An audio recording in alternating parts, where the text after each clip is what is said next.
Hello, good morning, good afternoon, and good evening, wherever you are based in. Welcome to this Institute for Security and Development Policy and Kajima Institute of International Peace joint webinar on a strategy to securitize the economy, the EU's partnership in Indo-Pacific. At the outset, let me introduce about this webinar.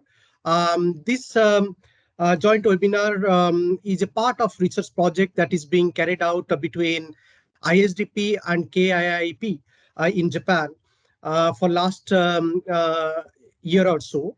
And this project is more about economic security, and we are trying to identify how Japan and the Indo-Pacific countries could collaborate more effectively with the European Union and European Union member states.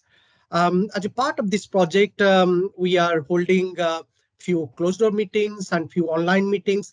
And today's webinar is a part of this exercise. Today, we are very fortunate to have a number of distinguished speakers and commentators, apart from our distinguished Kajima members and ISDP members, as well as some international members who are part of these projects. And also, we take this opportunity to welcome all of you, those who are joining online from different countries. We could see a number of international participants have joined. Currently, we must also mention that ISDP website is having continuous problems, so there might be a little difficulty in terms of accessing the information about this webinar, but we have sent all of you the webinar informations privately. You are most welcome to join through the link. Let me introduce our speakers of this webinar. We are fortunate to have Dr. Luke Simonet, who is a senior researcher at the Austrian Institute for International Affairs in Vienna. Dr. Simonet started his career at the French Defense Ministry in Paris. In 2008, he was appointed politico-military counselor of the French Permanent Representation to the Organization for Security and Cooperation in Europe, OSCE, in Vienna. In 2013, Dr. Simonet joined the Secretariat of OSCE as Senior External Cooperation Officer, and he served there till June 2021.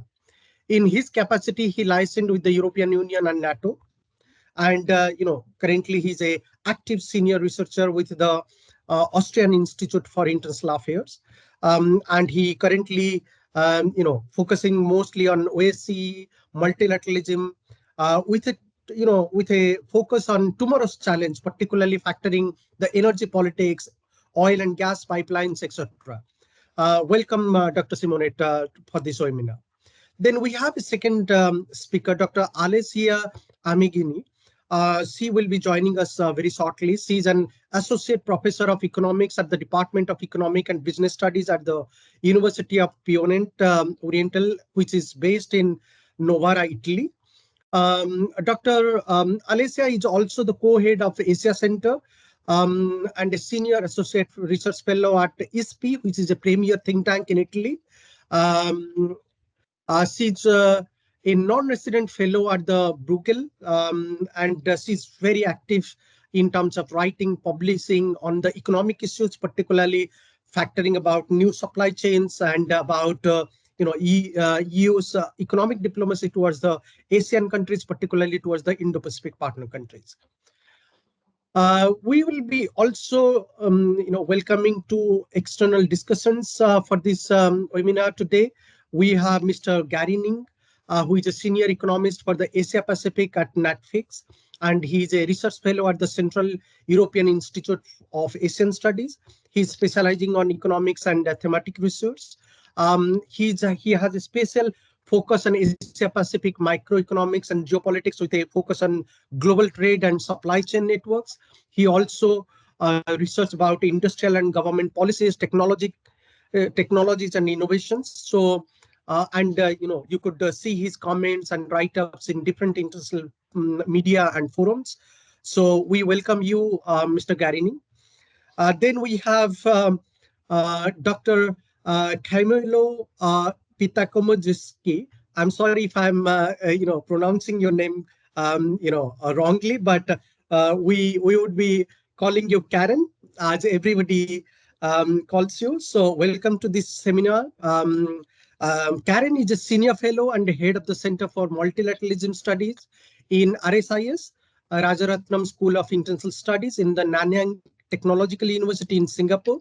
She's also a non-resident fellow at the National Bureau of Asian Research in the United States.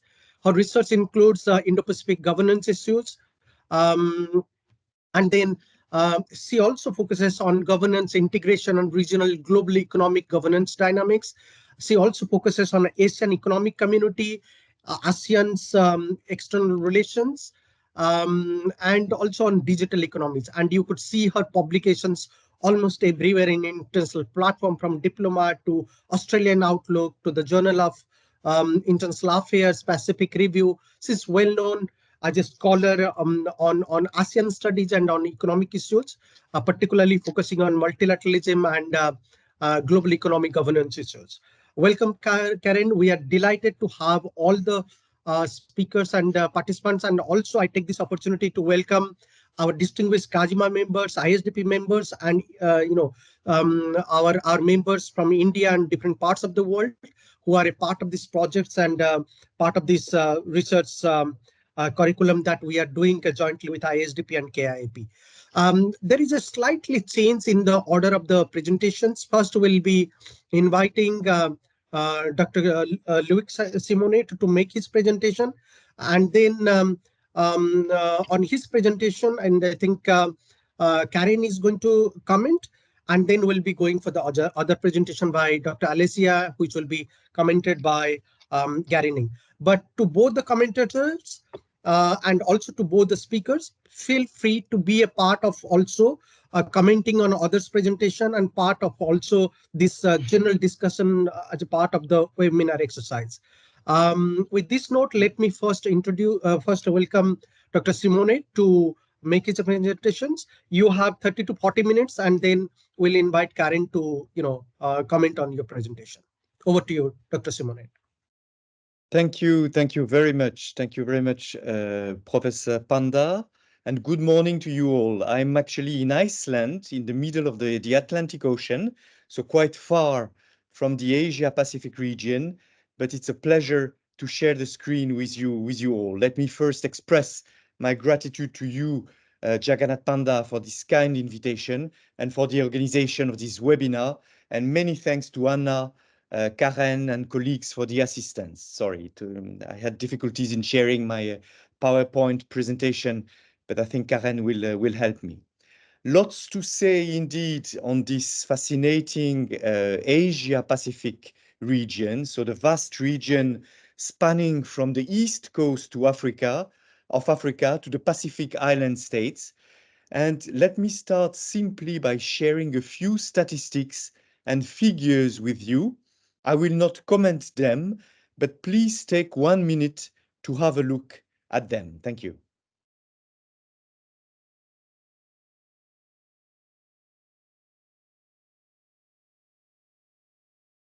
We can move to the next one.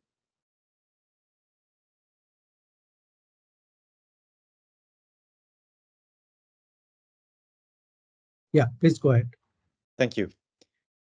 So the Indo-Pacific was not seen as a real top priority by the EU until, I would say, late 2020. And the year after, in 2021, the EU strategy for cooperation in the Indo-Pacific was adopted by the 27 EU foreign ministers, followed swiftly by a joint communication from the European Commission and the EU High Representative, Josep Borrell, providing details of how the strategy should be implemented.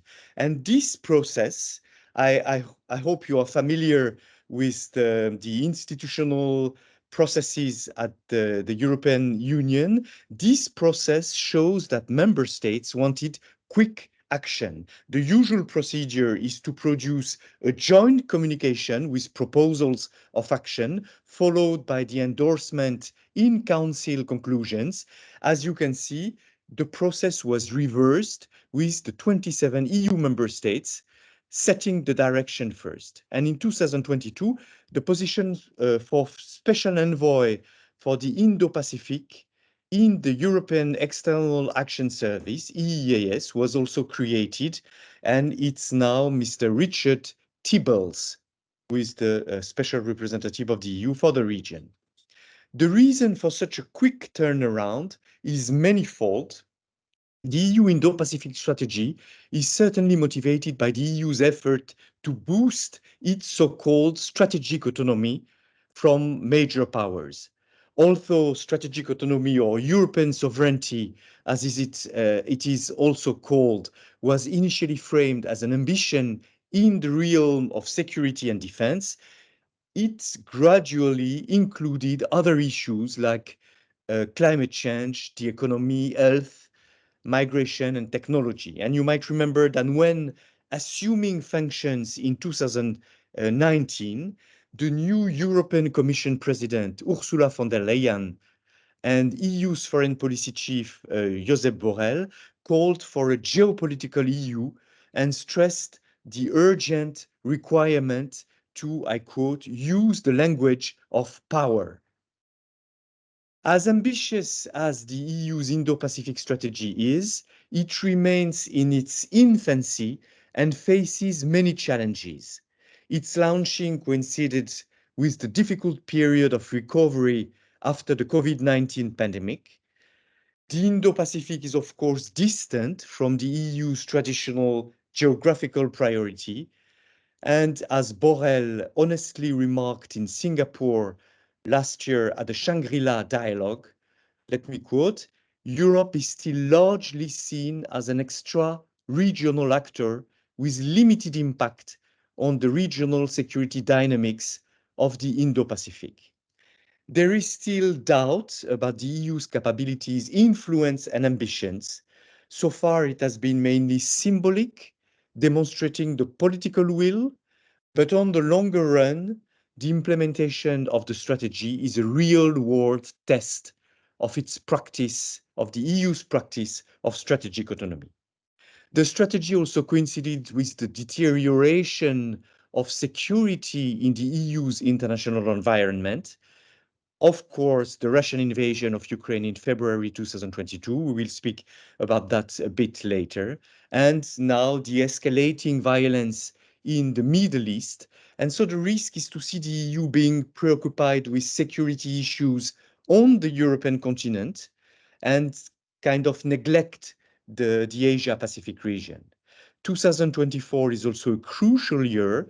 We will have, as you know, parliamentary elections in June, so the EU Parliament, with a promise of a massive turnover towards the right wing. And when I say right, it might be also the extreme right wing.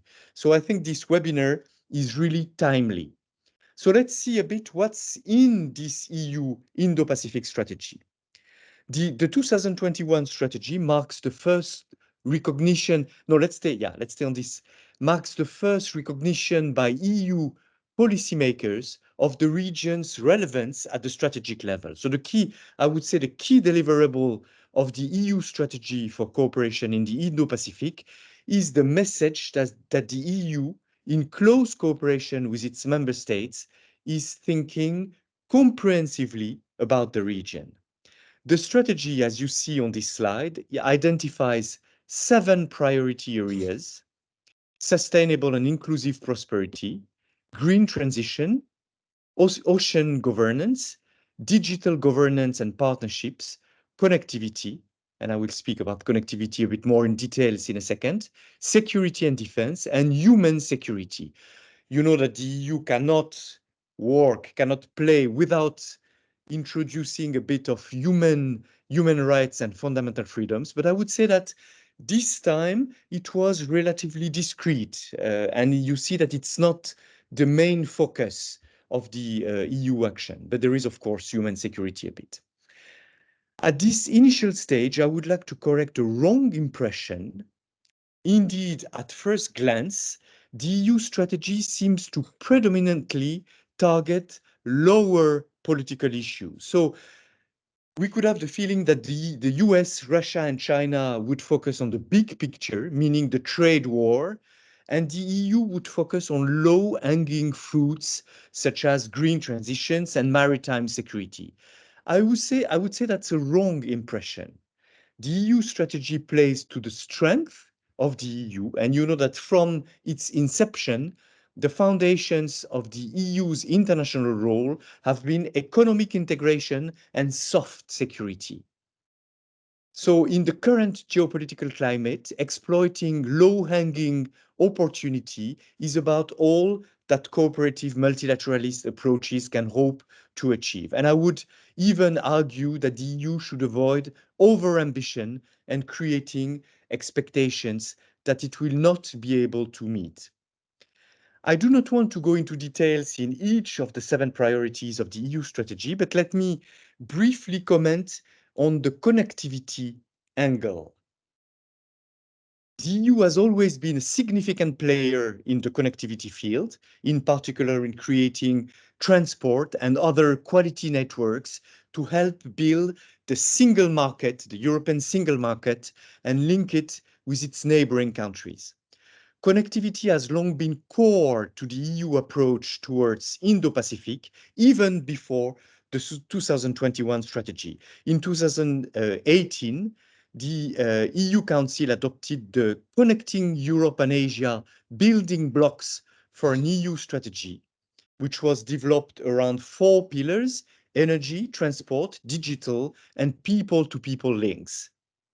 In 2019, the EU's first partnership on connectivity was finalized with Japan, based on sustainability, shared norms, and values, and quality infrastructure. I would say that this EU-Japan partnership has been slow to get off, despite the best intentions of both partners to do so, and facilitating the mobilization of the funding has proven quite difficult. Also with India in 2021, there was a connectivity partnership to support resilient and sustainable connectivity projects. And we will see in a minute that connectivity is also at the heart of the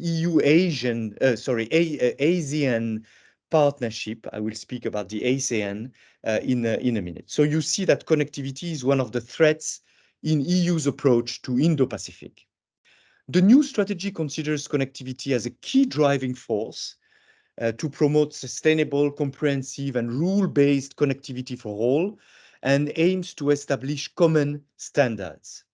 This will be achieved by helping partners to put in place a regulatory and policy environment that will attract private and public investment, ensure the fulfillment of sustainability criteria, and the adoption of international standards and principles. Can we move to the next slide? The connectivity dimension, the EU connectivity dimension with regard to Indo-Pacific can rely on Global Gateway. Global Gateway was published in December 2021, so shortly after the Indo-Pacific strategy, with a 300 billion euro budget for the period 2021 to 2027. Of course, all the money will not go to Asia Pacific region, but the whole budget is 300 billion euro. It is the EU plan for major investment in infrastructure development around the world, and it is in part a response to the Chinese Belt and Road Initiative, the BRI, and its main shortfall. You keep in mind the common criticism critics address to the Belt and Road Initiative, so lack of transparency, the massive use of tight financing, and uncertain financial and climate sustainability. So even if the EU does not officially say so, it was a way kind of to circumvent this Belt and Road Initiative. Global Gateway's core task is to invest in projects that can be delivered with high standards and transparency, that promote democratic values and good governance, equal partnerships, green and clean, secure infrastructures, and that also can channel private sector investment. So the aim is to forge links and not creating dependencies. So you see the relationship with the Belt and Road Initiative. So Global Gateways offers an alternative to countries that need infrastructural investments to strengthen their digital transportation and energy connectivity. Global Gateway, it's also the specificity, brings together the team. I don't know if you heard about the Team Europe approach. It's a joint approach between the EU institutions, the member states, and the banks, for example, the European Investment Bank, the European Bank for Reconstruction and Development, and also the private sector. So in order to leverage investments for a transformational impact, I would say so. Thus far, many observers view the Global Gateway more as an announcement than a concrete, credible initiative. It seems that little of the money is a new money. Hence, many see the initiative in its current form either too little or too unsubstantiated to be taken seriously. And it also remains to be seen whether Global Gateway can be put to good strategic use and not only spent on disconnected, localized projects. Next slide, please. Yeah, you see a few examples of projects financed through Global Gateway with this, as I said, this Team Europe initiative. And sometimes not only, I should make it clear, not only the EU member states, but this Team Europe approach also includes like-minded partners, like, for example, Switzerland, Norway, and many banks, many private partners. I would like now to focus a bit on the different partnership formats that the EU has with each of the Asia-Pacific countries. You know that the EU 2021 strategy summarizes the EU global approach in the region, but the Europeans have set up a dense network of bilateral relations. So first of all, I would say at the highest level, you have, can we move to the next slide, please? Thank you. So first of all, at the highest level, you have the strategic partnerships with China, India, Japan, and the ASEAN.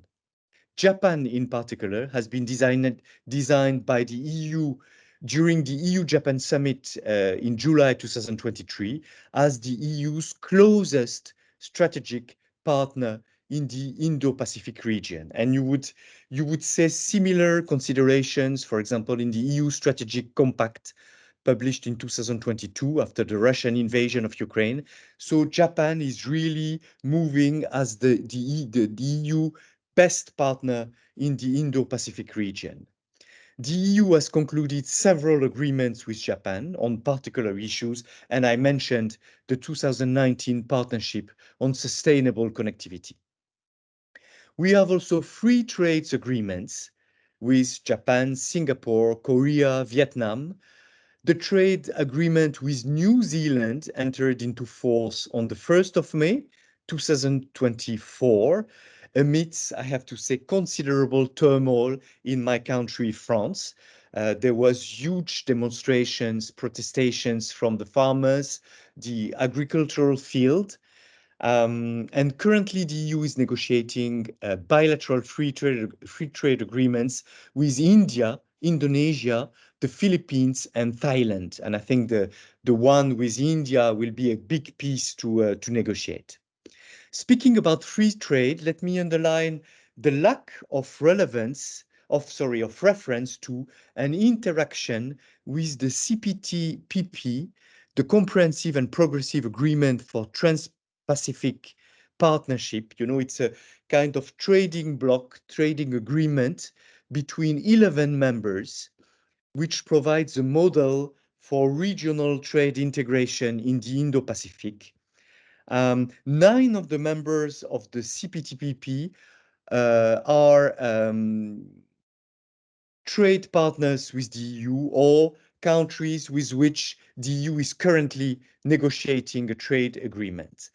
I would say that closer cooperation would allow the EU to reap important economic benefits with regard to diversification of supply chains and reduction of strategic dependencies, and would give it the opportunity to continue to shape standards in the Indo-Pacific region and globally. So I think the EU could even envisage joining the CPTPP in the near future. We have also partnership and cooperation agreements, so it's a bit lower, like the one, for example, that the EU has initiated early 2024 with Bangladesh. And we have new targeted agreements like these just energy transition partnerships that the EU has started to conclude with South Africa, Indonesia, and Vietnam, if I'm not mistaken. For example, the European Investment Bank is already invested 500 million euros to accelerate Vietnam's green transition in a way that benefits both people and the planet. I would like to comment a bit on the multi-layered foreign policy, EU foreign policy. Can we move to the next slide? Thank you.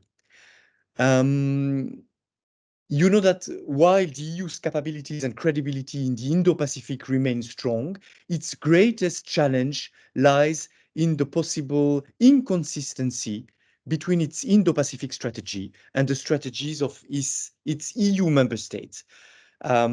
Just a detail that you need to keep in mind, the EU Common Foreign and Security Policy, the CFSP, is considered to be sensitive, and therefore it remains subject to unanimity voting under the Lisbon Treaty. So you need to have all the 27 member states on board when it comes to the EU foreign policy.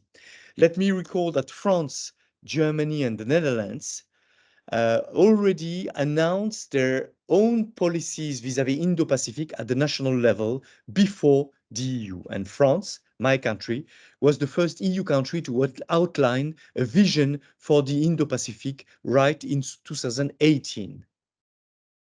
Unlike with other foreign policy issues, for example, the Middle East, or I would say that the Indo-Pacific region does not provoke significant disunity among the member states, but still you see many nuances, I would say, divergences, and mainly arising from differing views vis-à-vis China. 18 EU countries are members of the Belt and Road Initiative. And for example, in 2016, Greece, Hungary, and Croatia have opposed the EU's firm declaration against China's maritime claims. You remember it was the time when China was a bit offensive in the China Sea, and the EU wanted to react strongly, and these three countries opposed such a strong reaction. Can we move to the next one, the next slide? Yeah, on this slide, I wanted to share with you an ambitious survey realized in 2021 by the ECFR, the European Council for Foreign Relations, showing the harsh division between the EU member states when it comes to negotiating a trade partnership with China. Can we move to the next one? And of course, I will not stay on this one, but of course, the EU divergences have been especially visible in relation to the Taiwan issue. So to make it short, the EU needs to address its internal divergences on the key challenges in the Indo-Pacific region. Otherwise, it will be unable to defend its interests effectively. And I think the strategy in 2021 was also intended to send a signal of leadership to the 27 member states. Can we go back 2 slides before? Yeah. Yeah, I wanted also to comment a bit on other actors in the region that the EU needs to play with. For example, NATO. That might look a bit strange to raise NATO during a webinar which is dedicated to economy, but actually it is not, since military cooperation has major implications on technological and industrial cooperation.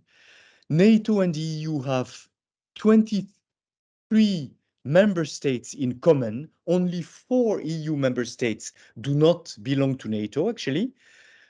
So the NATO is more and more active in the region. And for example, the Atlantic Alliance recently strengthened its cooperation with Japan. Japan enjoys since 2023 the highest level partnership with NATO, individually tailored partnership program, ITTP. So a very high level of cooperation and interoperability with NATO. Japan participates in NATO summits since the invasion of Ukraine. So I would say that Japan could offer the model of a kind of transatlantic NATO plus EU issue-based dialogue format to coordinate trilateral cooperation on, as I said, joint defense, technological and industrial cooperation. Also the US, of course, the EU and US needs to coordinate in the region, and they have their own format for that. I wanted to speak a bit more about the US-EU relationship in the Indo-Pacific, but I think we will have no time. China, of course, the PRC is, of course, part of the Indo-Pacific region. Like the elephant in the room, China and the EU have their own summits. The 24th took place in Beijing in December 2023, and a multiplicity of minilaterals. For example, let me give you one example. The India Middle East Europe Economic Corridor, the IMEC, signed in September 2023 by India, the United States, the EU, France, Germany, Italy, Saudi Arabia, and the Emirates. This IMEC initiative aims to build a railway and later digital and electric cables, as well as a clean hydrogen pipeline from India to Europe via Jordan and Israel. I see merits in initiating such unilateral arrangements, for example, in addressing human trafficking, armed robbery at sea, resilience, climate change adaptation, biodiversity protection. But the risk, as you can imagine, the risk is to end up with duplication and incoherence. Let me move to slide 13. On next one. Yeah. No, next one. Yeah. No, next one. Next one. Yeah, this one. Thank you. Thank you very much. Professor Panda wanted me to address the cooperation between the EU and the ASEAN a bit more in details. Actually, ASEAN has little weight in the region, accounting for just 16% of the Indo-Pacific population and 10.4% of the regional GDP. ASEAN as a regional organization is not set up at all in a similar way to the EU. It is more of a coordinating body and a clearinghouse for some of the region's mutual concerns, but it does not have a single currency or a custom union, for example, contrary to the EU, and it has no ambition to have any, and it has no binding nor enforcing power and operates on the basis of principled non-intervention in its member states' affairs. This has sometimes been considered as a serious handicap, resulting in the association being slow and ineffective and sometimes marginalized. And you see that the EU, by contrast, acts as a much more integrated bloc and promotes the collective interests of its members. You have also divergences in the ASEAN with regard to China, for example. Yeah, so, but that's still the EU and the ASEAN. I think the ASEAN state wanted the EU to play the role of the third party which would enable them to be more proactive and would preserve regional stability, diversify the economic relations, and promote regional multipolarity instead of bipolar competition. That's why the EU and the ASEAN opened a new chapter in their long-standing relations by entering into a strategic partnership in December 2020. ASEAN was mentioned 31 times in the EU's joint communication, which followed the adoption of the strategy, including a specific section on the centrality of ASEAN. The 2021 ASEAN outlook on the Indo-Pacific, so it's a bit of the equivalent of the EU strategy. The outlook on the Indo-Pacific promotes key areas of cooperation which are similar to the EU's Indo-Pacific strategy, namely maritime cooperation, connectivity, UN Sustainable Development Goals, economic and other possible areas of cooperation. And in the slide you have in front of you, I tried to draw a few areas of potential convergence between the EU and the Asian from their respective strategies. And you see that connectivity and digital transition still are at the core here. So I think that the EU should keep ASEAN at the center of the regional architecture. This is not only due to the strategic location of ASEAN, but also because all Indo-Pacific actors, Australia, China, India, Japan, New Zealand, Korea, Russia, the US, are also dialogue partners of ASEAN. So I would say that ASEAN can also bridge relationship between the EU and other big players in the region. The EU participates in the annual ASEAN Regional Forum and was recently allowed to participate in the annual East Asia Summit. And on 2 February 2024, the third EU Indo-Pacific Ministerial Forum and the 24th EU ASEAN Ministerial Meeting happened back-to-back in Brussels. And the EU defense ministers, as you know, and the High Representative Borrell participate in the Shangri-La Dialogue, this annual security conference in Singapore. I wanted to speak about the US, but I think we have no time. China, no, I think I've spoken enough. We can go back, we can come back to it during the Q&A session. Let me finish with a few considerations about the war in Ukraine. Can we go to the slide 15? Yeah, this one, thank you. Considerations about the war in Ukraine might appear out of purpose here, but on the contrary, I believe that this issue is central to EU's approach to Indo-Pacific. The war has been both an opportunity and a curse for the EU in the region. An opportunity because high-intensity warfare in Europe reinforce the imperative for the EU strategic prioritization of the Indo-Pacific. And the war also allowed the EU to count its real allies. Some of the most powerful states in the Indo-Pacific, such as Australia, Japan, and South Korea, rallied behind the Ukrainian government by providing military, financial, humanitarian aid and imposing economic sanctions to Russia. Moreover, states across the region joined the overwhelming majority of European states to forge coalitions condemning Russia's aggression in global fora. And more important, with regards to economy, as I said, European and Indo-Pacific partners entered formal agreements on arms and material procurement to address and overcome the shortcomings in the European defense industrial base. Arms imports across the Indo-Pacific region increased, with India, Australia, Japan, and South Korea experiencing the highest growth. For instance, in 2022, an arms deal provided Poland with $13 billion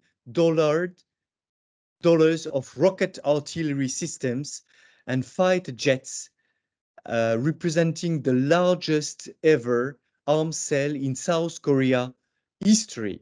Australia also recently sealed its biggest defense export deal. In March 2024, German Bundestag, so the parliament, the German parliament, greenlit the purchase of over $660 million of Boxer heavy weapon carrier vehicles to be manufactured in Australia. So that's, I would say, if I might say so, the positive aspects of the crisis. At the same time, the war puts a strain on the resources needed to be more ambitious outside the Euro-Atlantic. Also, the mixed reactions of the global South to the war and the perceived ambivalence of ASEAN members have led to incomprehension from the EU. Many ASEAN nations have been reluctant to take sides, Myanmar, Laos, Cambodia, Vietnam, so it has fueled a bit of misunderstanding with the EU. The EU and partners are also concerned with increased cooperation between Russia and China. As Indo-Pacific country, Russia boasts a significant no-limit friendship foreign policy cooperation with China. So the broader question for the EU, as it looks east, is what priority it can give to the Indo-Pacific when so much of its attention and resources focus on two high-intensity wars in its neighborhood, meaning Ukraine and Gaza.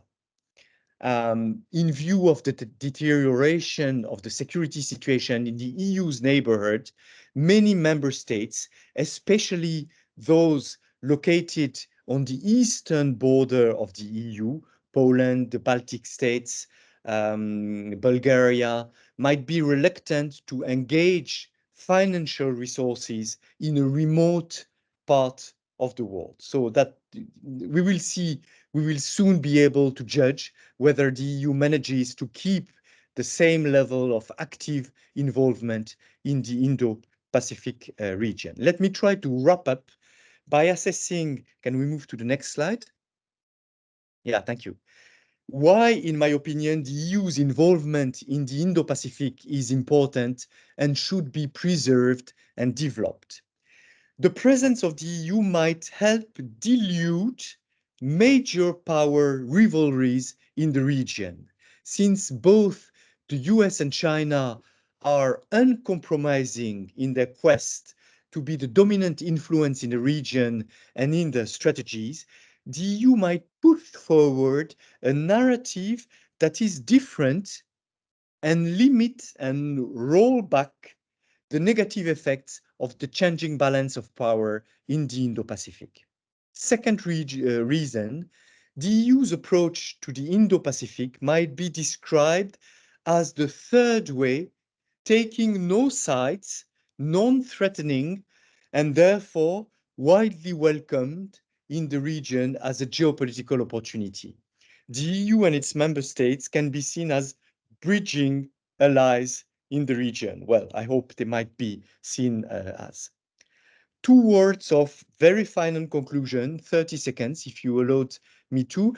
The third EU Indo-Pacific Ministerial Forum in Brussels on the 2nd of February 2024 confirmed that EU cooperation with the Indo-Pacific region is alive and well. The informal meeting brought together foreign ministers or their representatives from the 27 EU member states and many Indo-Pacific countries, in total 70 delegations.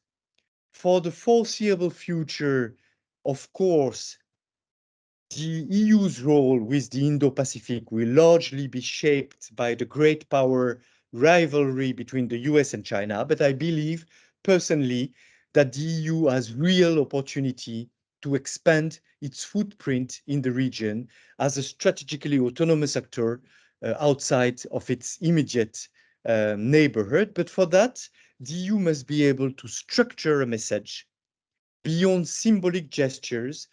Practical considerations, such as the political buy-in and the availability of resources, will be instrumental in shaping the outcome of the EU Indo-Pacific strategy. Thank you so much for your attention. And on the next slide, you might have seen I suggested just two further reading if you have the time. There are many papers on the relationship between the EU and the Indo-Pacific region, but I found these one particularly up to date and interesting. Thank you so much. Thank you very much, Dr. Simonet. I think that was an excellent overview about how EU is thinking both as an institutions and also how EU is accommodating the strategy and the demands of the EU member states towards Indo-Pacific. And if you see our concept note, one of our main question which we are trying to address through this online event is that how EU's economic strategy, economic security strategy, is acting as a supportive framework for EU's Indo-Pacific approach. And I think your presentation give a very clear outlet about that how EU is looking at the different countries, particularly having that exclusive focus on Japan, India, and ASEAN regions, which is for the first time there is a significant change in the post-pandemic world, moving away the focus primarily on China, where China still continue to be the one of the main engaging partner for EU. As you rightly mentioned, that there are 18 EU members which are still part of the BRI process. So that's a significant point to make in the context of our discussion. But I'm sure I think there will be many key points from your presentation to take, and we'll also have many useful comments coming up. But just to trigger the discussion, let me invite our first external discussant, Karen, to comment on your presentation. Maybe Karen can comment for 15 minutes or 20 minutes, and then we'll open the floor for discussion. Our distinguished members could comment. And also those who are joining online from different parts of the world, they could type down their questions in the Q&A box so that our distinguished speakers can read it, the discussions can read it, and they could comment on your questions. Over to you, Karen. Thank you so much, Dr. Jagannath. And first of all, I'd like to thank both ISDP and KIIP for inviting me to be a discussant at this timely event. So I was asked by Dr. Jagannath to comment on Dr. Loic's presentation.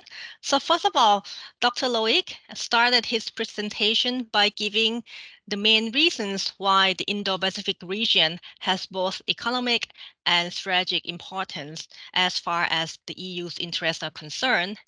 He also used statistics and figures, as we can see from his slide. He used investment and trade data to highlight the current state of Indo-Pacific and EU economic ties.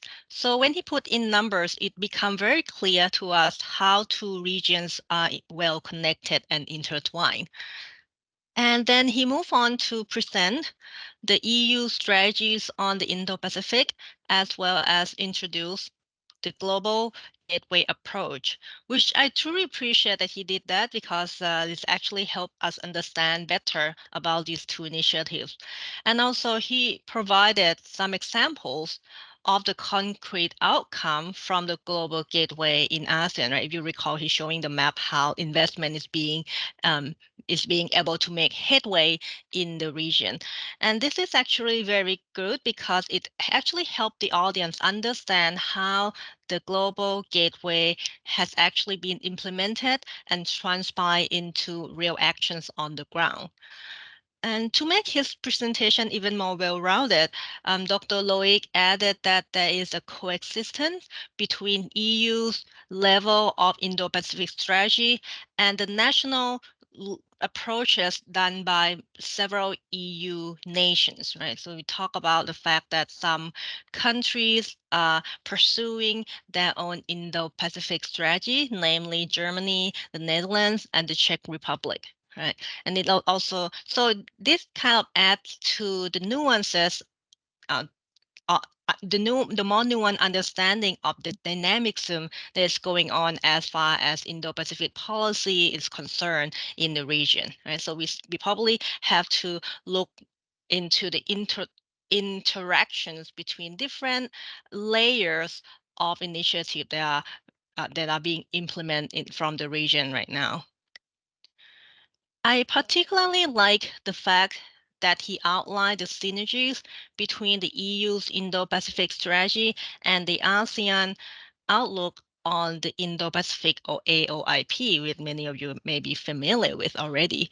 So when he highlight areas of conversion and cooperation, which I truly appreciate, because that actually help us think through what can both sides do more to push forward cooperation areas such as sustainable development, inclusive growth, maritime security and non-traditional security, connectivity, green and energy transition, and public health.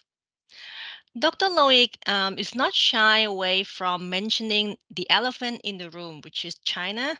So how EU sees it and what's the EU policy toward it, right? In his presentation, he highlighted that China is both an EU partner and competitor, but it's also an economic competitor. It's actually a cooperation and negotiation partner for EU in some areas, but China nevertheless is an economic competitor and systemic rival of EU, right? So going forward, it seems like EU has to manage this complex relationship with China, who is acting as both partner and competitor. Right? So he ended his presentation by highlighting the need to foster the EU-Asia-Pacific relationship. He said that this will help dilute the major power rivalries or the geopolitical dynamics within the region. And he also said that EU's approach can be regarded as offering a third way, taking no sides, and they are non-threatening. And EU can be key actors that can bridge allies in the Indo-Pacific region. And I do agree with these reasons, and I think that the fostering in relationship between EU and Asia Pacific is necessary.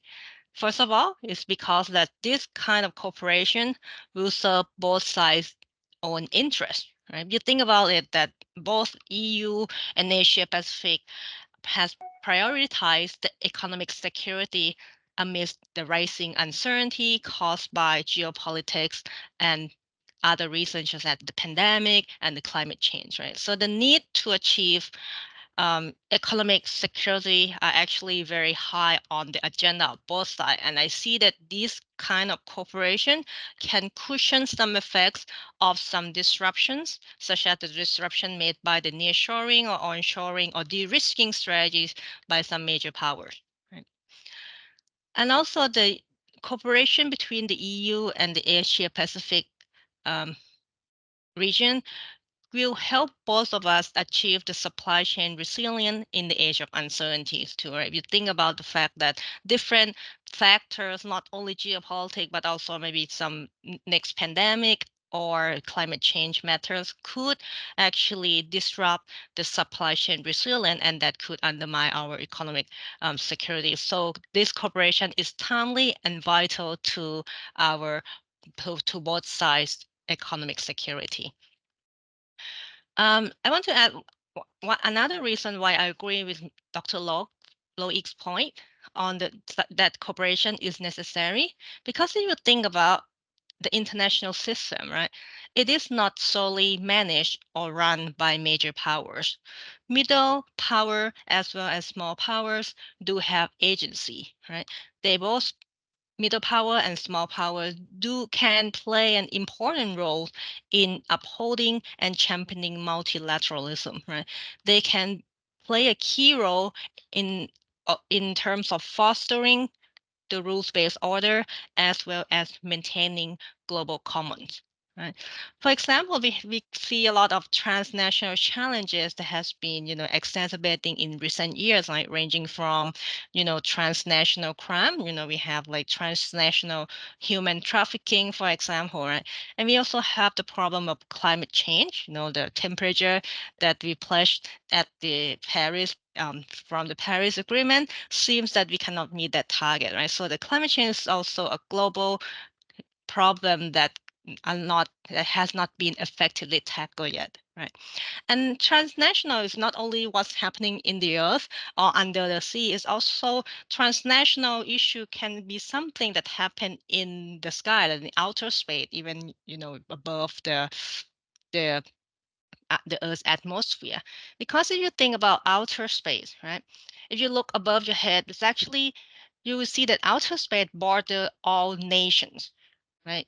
And if you look at the outer space, it's very little governance in that area because now it has been very much polluted by debris.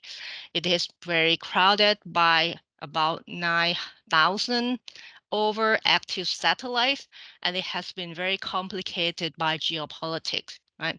Outer space used to be thought as something that something between, the major powers. But in recent days, in recent years, we know that outer space, there have been some more new players, especially the non-state actors. Like, for example, Starlink has been sending out a few thousand satellites into the outer space, right?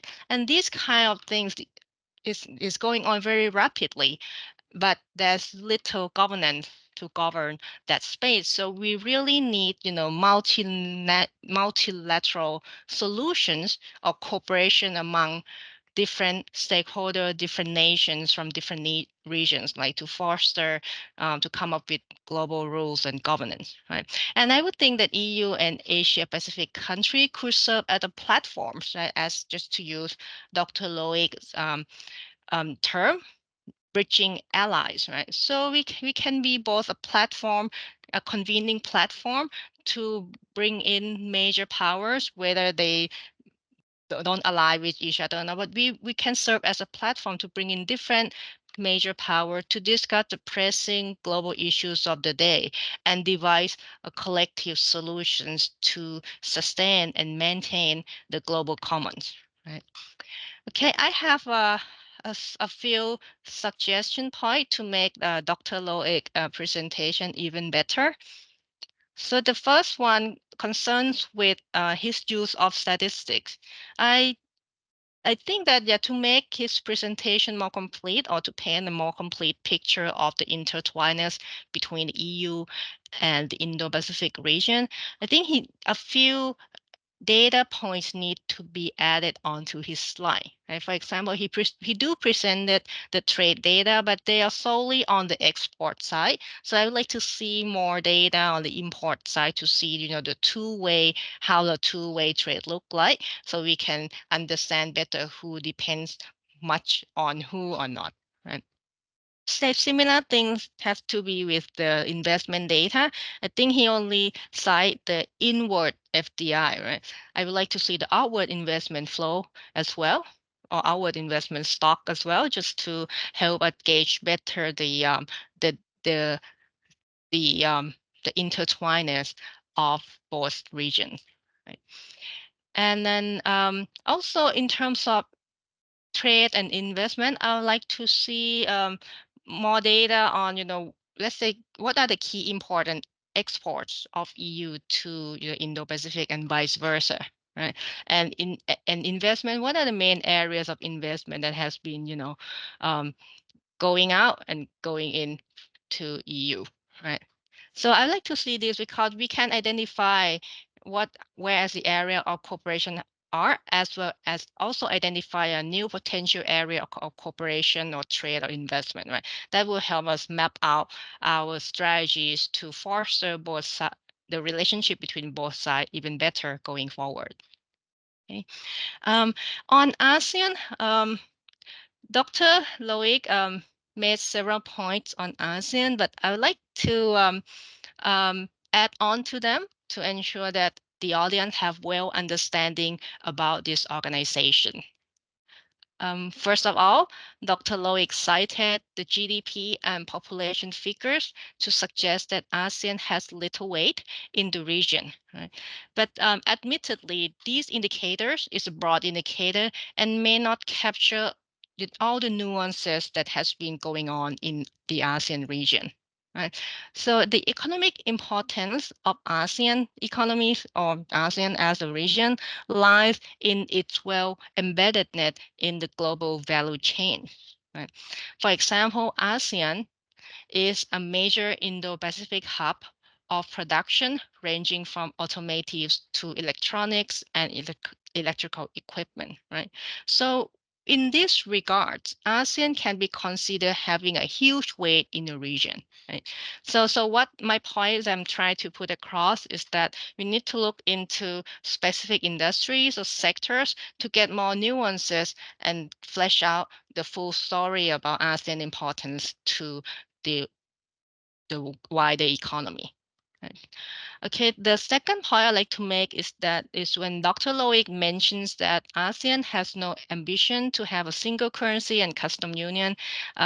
This is actually in his slide, but I would like to highlight that this is not quite accurate because there exist several studies exploring different modalities of a single currency and custom union in ASEAN and East Asia.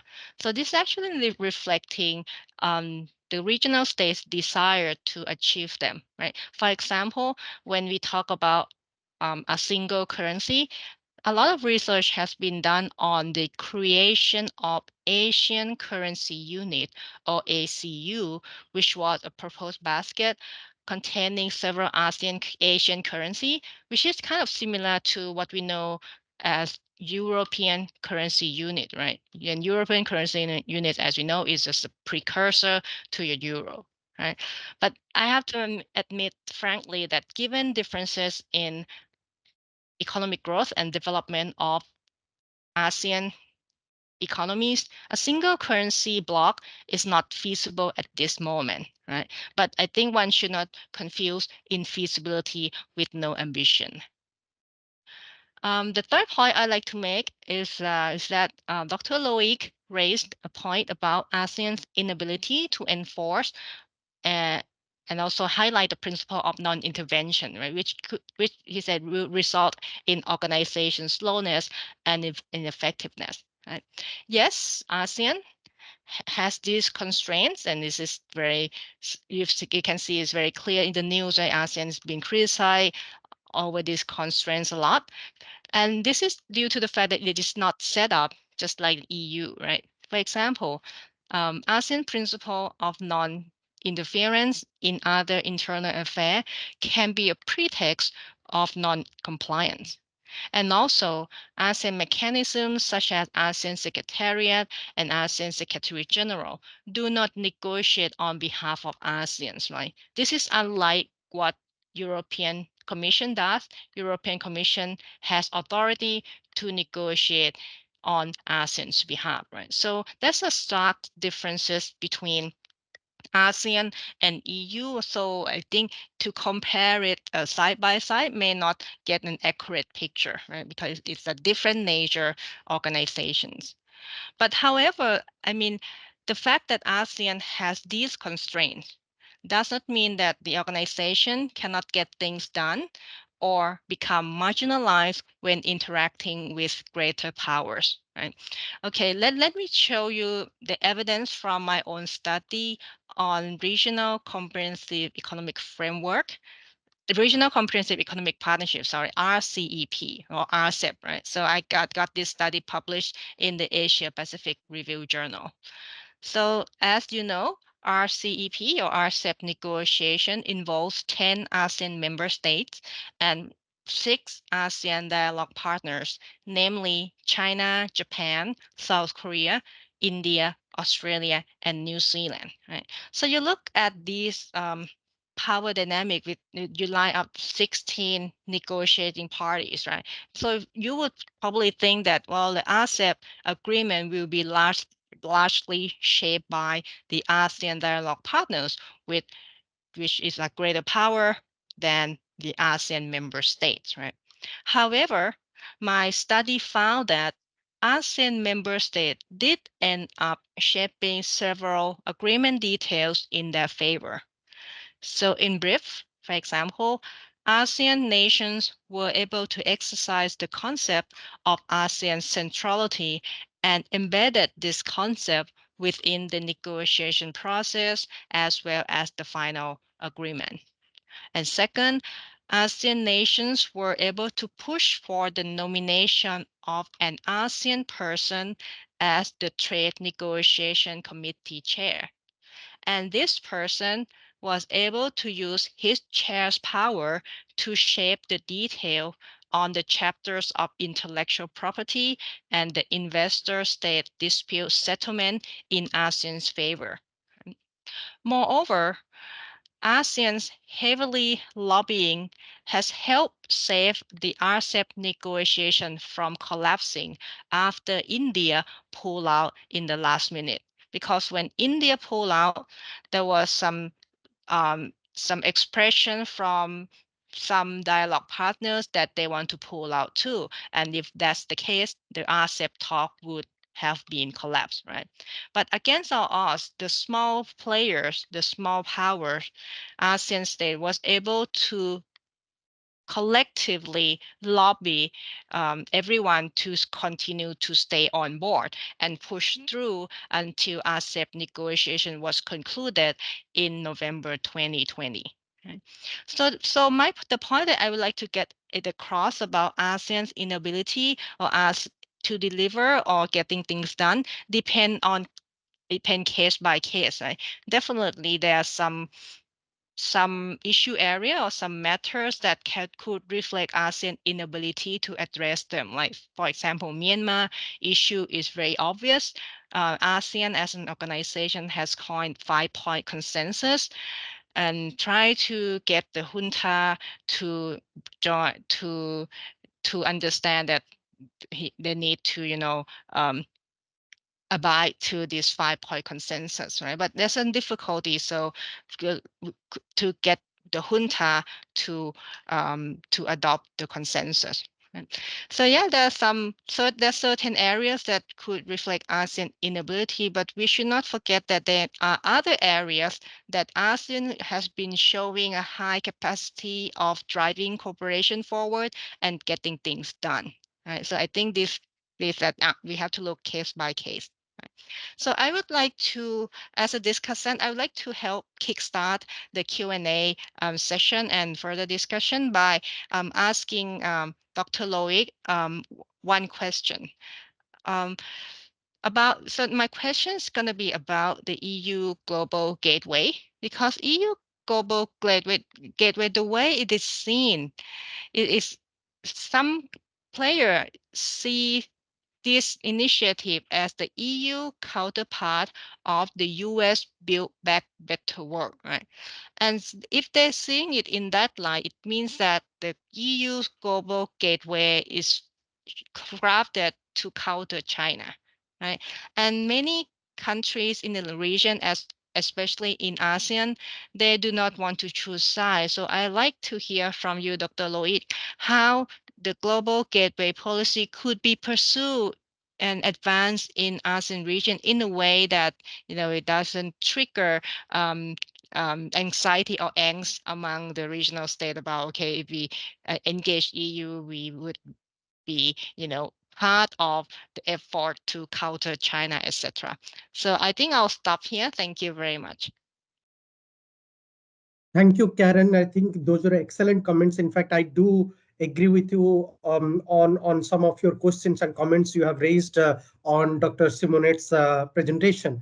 I do agree with you that the EU's continuous engagement with the Asia Pacific set of countries is necessary, and that engagement actually will only strengthen the economic security that we are talking about. And also your comments about on global gateway strategy. I mean, there is also a lot of strategic thinkers in India and in the South Asian regions. They're also asking the same questions, that how the EU's global gateway strategy could be beneficial for countries who are on the lower end of the incomes, particularly in terms of providing quality infrastructure, connectivity issues, digital connectivity issues. Maybe Dr. Simonet could answer and comment on some of these issues. But again, I think excellent comments by you, Karen. And before we open the floor and take some of the comments, maybe Dr. Simonet, you would like to comment very briefly about on Karen's questions and comments, and then we'll go for the floor for inviting comments and questions. Thank you very much, Karen, for the comments. Very interesting. I took notes, and yeah, definitely it's something I will take into account. Thank you for giving me the opportunity to speak again about global gateway and China. That maybe because we did not have time to go into detail into the positioning of the EU with regard to China. Let me highlight that this China issue in the EU strategy is absolutely central. When you visit the website of the EU's Commission, you see the question, is the EU Indo-Pacific strategy directed against China? And of course, the EU explain, of course not, the answer is no, etc. But I think there is the EU needs to, and it's true vis-à-vis global with regard to global gateway, the EU constantly needs to explain that its strategy is not targeted against China and has no vocation to provide an alternative to China's initiatives, like the Belt and Road Initiative. I believe indeed that global gateway is key in the EU approach to Indo-Pacific. I believe that the Indo-Pacific action should really be aligned with global gateway projects. And I think the EU should maybe focus a selection of 2-3 flagship projects to avoid, this danger of spreading the money between too many different uncoordinated projects. So I think the way could be to select 2 or 3 flagship projects. Also, as I said, the joint action in the Indo-Pacific with finance institutions and the private sector is key, and that could be encouraged by mutual programmatic approach rather than standalone projects. So I think there is a need really I mentioned this Team Europe approach. I think it's key really to bring all the actors in one country, for example, Bangladesh, Vietnam, bring all the actors, the EU member states and their own diplomatic network on the field, the banks, like-minded non-EU member states. Also, the mobilization of private capital, I think it's key. And of course, as I said, it was my very final remark, to forge a narrative. I think there is a need also vis-à-vis China, there is a need of a more coherent strategic communication, to explain the EU action on the field with clear strategic narrative. The role I mentioned, the role of the high-level political representative at the beginning, Mr. Tibbles. To be honest, I discovered his existence when I prepared this webinar. I had never heard about Richard Tibbles. I know him actually on a personal from my previous personal responsibility, but I didn't even know that he was now the high-level representative of the EU in the Indo-Pacific. Maybe his role could be highlighted and developed in order to put a face on the EU's action in the Indo-Pacific. But I completely agree with you, Karen and Jagannath, that global gateway is the key factor of the EU action in Indo-Pacific, and the two initiatives should be really bridged and coordinated. Thank you.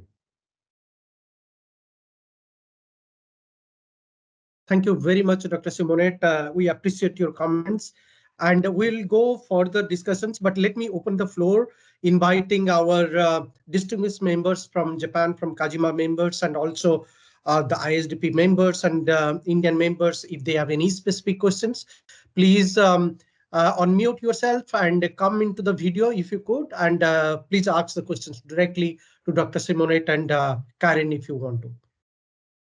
Maybe I could invite Professor Shinoda Sensei. You have anything? I could see that you have covered some of these issues very closely. Shinoda Sensei, you would like to ask anything?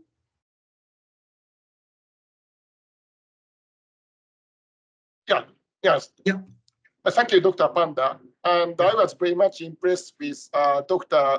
Simonette's insightful presentation and comments from Karen. And regarding economic integration, I think regional economic integration is a very important issue in the EU's engagement with the Indo-Pacific region. With the UK already decided to join the CPTPP, how likely is it that the EU will apply to join the CPTPP in the future?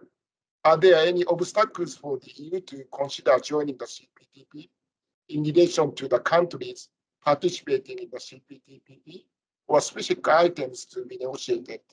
And what policy measures should be taken to resolve them? Yeah, thank you very much. Yes, Dr. Simonette, you would like to answer it?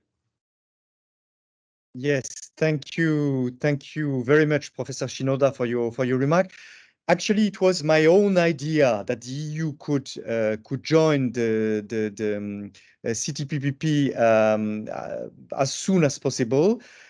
Having said that, I have no idea of the balance of different opinions among the 27 member states. You know that trade issues are extremely sensitive in Europe. I mentioned the ratification by my country of the last free trade agreement with New Zealand. It was extremely problematic in our parliament, and I thought at some point that France would not ratify the free trade agreement with New Zealand. So trade issues are very sensitive. So I guess there would need maybe a transition time of harmonization of the positions between the 27 member states on this issue. But I really believe that there should be some kind of, if not a full-fledged membership, maybe some kind of harmonization, rapprochement between the EU and the CTPPP. Yeah, that's all I can say. But I'm not really an expert of this free trade bloc. Thank you very much. Thank you very much. Shinoda Sensei, if you don't have any follow-up comments or questions, then we'll take up the next question. I could see Professor Parulekar has raised his hand. Professor Parulekar, would you unmute yourself and ask the question? Yeah. Yeah. Am I audible? Yeah. Yes. Yeah. Thank you.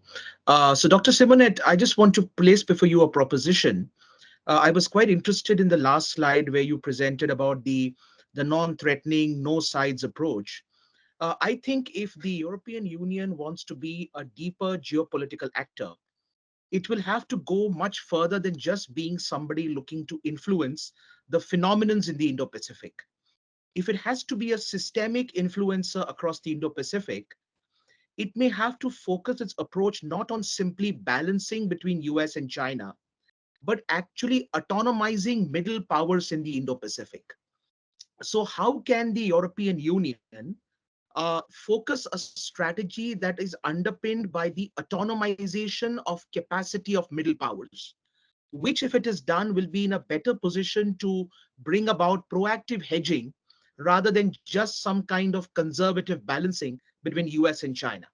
So how could that be an approach which could give the EU strategic depth in the Indo-Pacific rather than simply being a reactor to what US and China do at the binary level? Thank you. Dr. Simonet?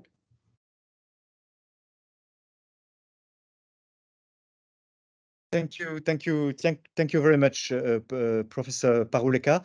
Very interesting question and very accurate. I think it's the key indeed. If the EU limits its action to a kind of conservative middle way between the two major players, that will not work. There need to be an added value, definitely something that the EU is the only one to bring to the countries of the region. I would say not only the middle powers, but also the big players like Japan, like the EU really need to tailor its action vis-à-vis the countries of the region. That could be the purpose of these minilaterals I mentioned. So sector-specific minilaterals, which would gather different categories of countries, for example, to fight against climate change or the preservation of biodiversity. We would create a sector-specific minilateral that could enhance mutual resilience, exchange of know-how and expertise, best practices, and so on. Also on other fighting transnational threats or organized crime. I think the EU has much to bring. So I would say that instead of a massive untailored action that China, for example, or the US might promote in the region, the EU is better suited to bring maybe a more tailored approach country by country, maybe through these sector-specific minilaterals. That would be one of the angle. You also, I don't know if you meant, Professor, that the EU should be maybe more assertive in the field of defense and security. When preparing this webinar, I saw quite many experts, advocating for a more assertive presence of the EU in the Indo-Pacific, at the defense and security level. That's also a dilemma for the EU. The EU has no army. The EU, even if since the Russian invasion of Ukraine, the EU has tried, through the strategic compact. I'm sure you might have heard about this milestone EU document, the strategic compact of 2022. So the EU has tried, to unite forces when it comes to military action, military budget, and so on. Still, the EU is a minor player with regard to others. However, I definitely believe that the EU could maybe bring, more, demonstrate more commitment, foster greater willingness in the region, also at the defense and security level, including on disruptive emerging technologies. That's something that the EU could bring, expertise, best practices in the region. Yeah. Yeah, I think that there is definitely a need of more assertivity of the EU in the region. I fully agree with you. Now, yeah, no, I definitely agree. If the EU remains in the middle way, just like building bridges, symbolic gestures, that will definitely not be enough. Thank you very much. That was excellent. I could see Dr. Maike has raised the hand. Maike, would you like to unmute yourself and come to the video to ask the questioners? Yeah. Yes, of course. Thank you. I very much appreciate the introductions. Very interesting. I have a question on the EU, whether we actually know what the needs are in the region, because it seems to me that this is also an element that still really needs to be developed. What I heard just now was a lot of perspective on what the EU can bring and why the EU might want to bring this. But do we actually know what the needs are? Because I sometimes feel from my own research experience that we actually don't. And this is, of course, coming from the Netherlands. We did a study on digital global gateways, so zooming in on one of those fields that you highlighted also in one of your slides. And this is an up and coming field, of course, that's clear. So that's perhaps more difficult than others. But if we say that we would deliver there, there, of course, we need to know what the needs are, and then who can bring this, because the member states have different strengths. The Netherlands is, of course, an agri-tech country. France, your country, has done, of course, a lot on startups, specifically in Africa, I know. And I wonder, is that also happening in the Indo-Pacific, or is there not a need for that, because it's such a thriving digital economies out there in the first place? So that's one question. And the other one is, of course, also how to coordinate with key partners like India and Japan, because getting the EU together is a huge challenge. But then, of course, coordinating with other partners in theory brings a lot of benefits. But how does that work in practice? I'd be curious to hear your views of also our discussant and, of course, our main speaker, if I may, Chair. Thank you so much. Yes, Dr. Simonetti, would you like to comment on that quickly? Then we could take some additional questions. Yeah. Thank you very much, Ms. Okano-Ayman. It's a pleasure to see such a renowned expert of the region. I feel very humble with regard to comparing to you. Yeah, on your first remark, full agreement on that. I think it's a general issue and source of critics for the whole EU external action. On a completely different geographical theater, I remember that there was huge concerns about the EU ability to the EU missions in Africa, for example. Recently, there was huge criticism against the incapacity of the EU to hear the need of the local actors and to translate it into action. I think some lessons have been learned, and also I guess it's the case in the Asia-Pacific region, but there is definitely a need to, instead of coming with ready-made solutions, to listen a bit more to what local actors might express in terms of needs. On your second question, maybe I would defer to other respondents in this webinar on this coordination with India and Japan. Yeah, I would let maybe other speakers take the floor. Sure. So there are already few questions in the Q&A box. Maybe you would like to have a look at it. But maybe I would first invite other distinguished members from Kajima. Maybe Sekiyama Sensei, you have anything? Or Sekiyama Sensei, you have any questions? Or Shikata-san, you have any questions? Maybe President Hiraizumi-san has any questions? Yeah. Sekiyama Sensei, yeah. No. Thank you, Dr. Panda. Yeah, I really enjoyed the two persons' presentations and the comments. Actually, I don't have any specific questions. So if other persons have questions, please give them your microphone. Sure. Thank you. So there are a few comments in the Q&A box.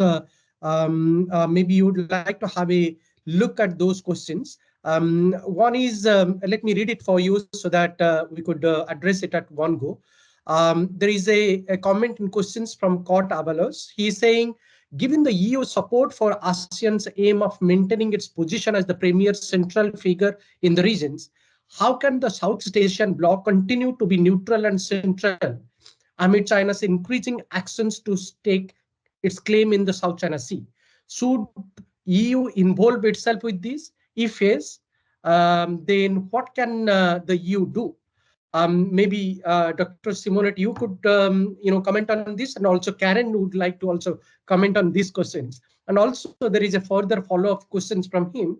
With the EU strategy in the Indo-Pacific, maybe may we be seeing a resurgence of a non-aligned movement amid the ongoing US-China rivalry? So maybe these two questions, both of you could comment. And there is also a comment question from Captain Sarabjit Paramar. He's saying for EU not taking sides calls for a stance of neutrality, which is a do call again, and it's easier said than done.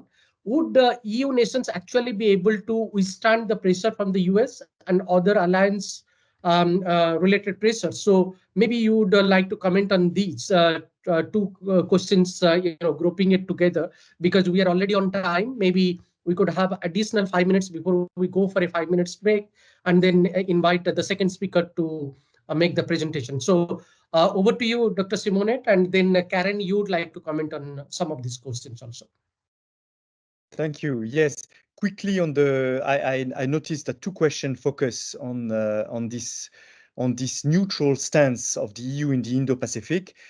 Yeah, that's a very delicate question. And you remember I spoke a bit about the divergences, the nuances between the member states when it comes to China and its territorial claims in the China Sea and elsewhere in the Indian Ocean. That's a very delicate question. As I mentioned, a few EU member states have closer connections with China, and some of them are even members of the Belt and Road Initiative. Even if I feel, but Maike, I'm really under your control on that. I feel that there is a bit of distance from many EU member states for a few years with regard to the BRI initiative. But still, you could feel some nuances. So once again, the position of the 27 member states need to be harmonized, and sometimes it ends up with a lower common denominator. But more generally, I think that the EU should not be involved and attracted and asked to take stance, vis-à-vis this rivalry, maritime rivalry here and there. I think the main added value, and we always come back to this issue, the main added value of the EU in the Indo-Pacific is really to keep this neutral position, non-engaged, and focus on, I would say, less controversial issues, green transition, digitalization, connectivity.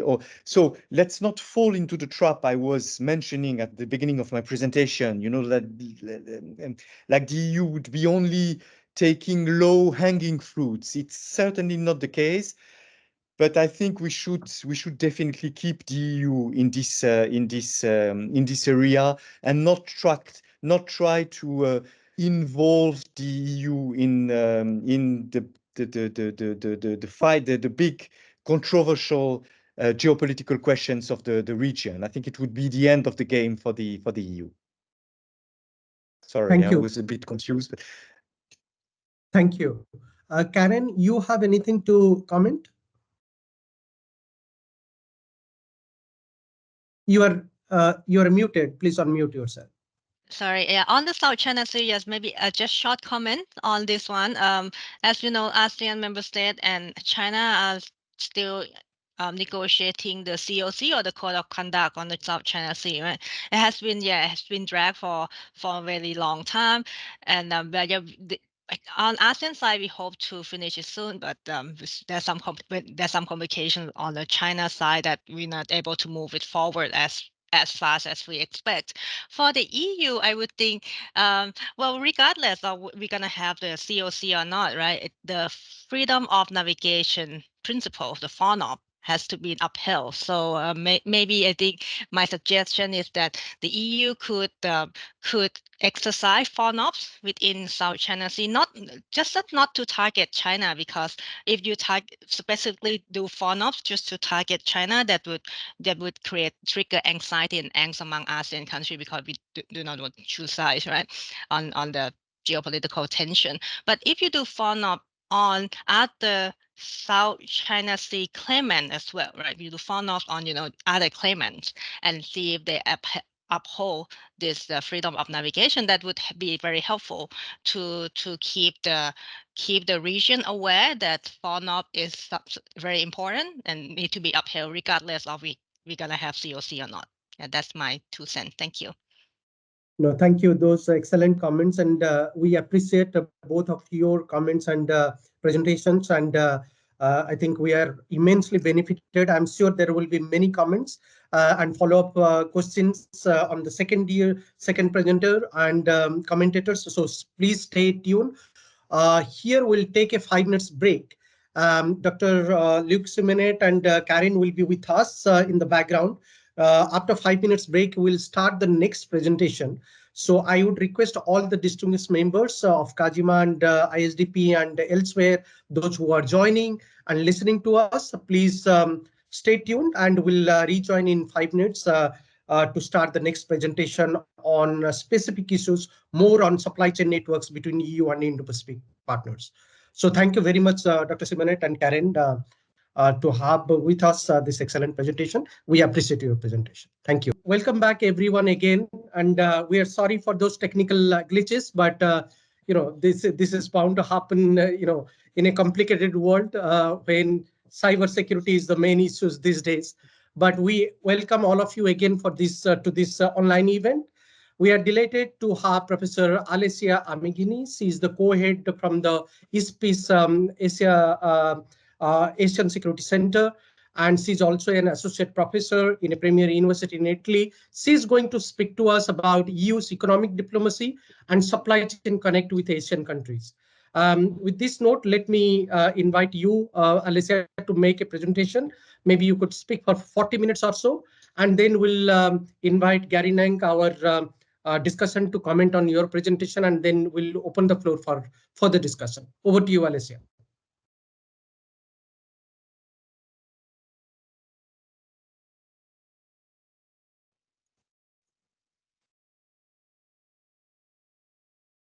Alessia, are you there? We cannot hear you.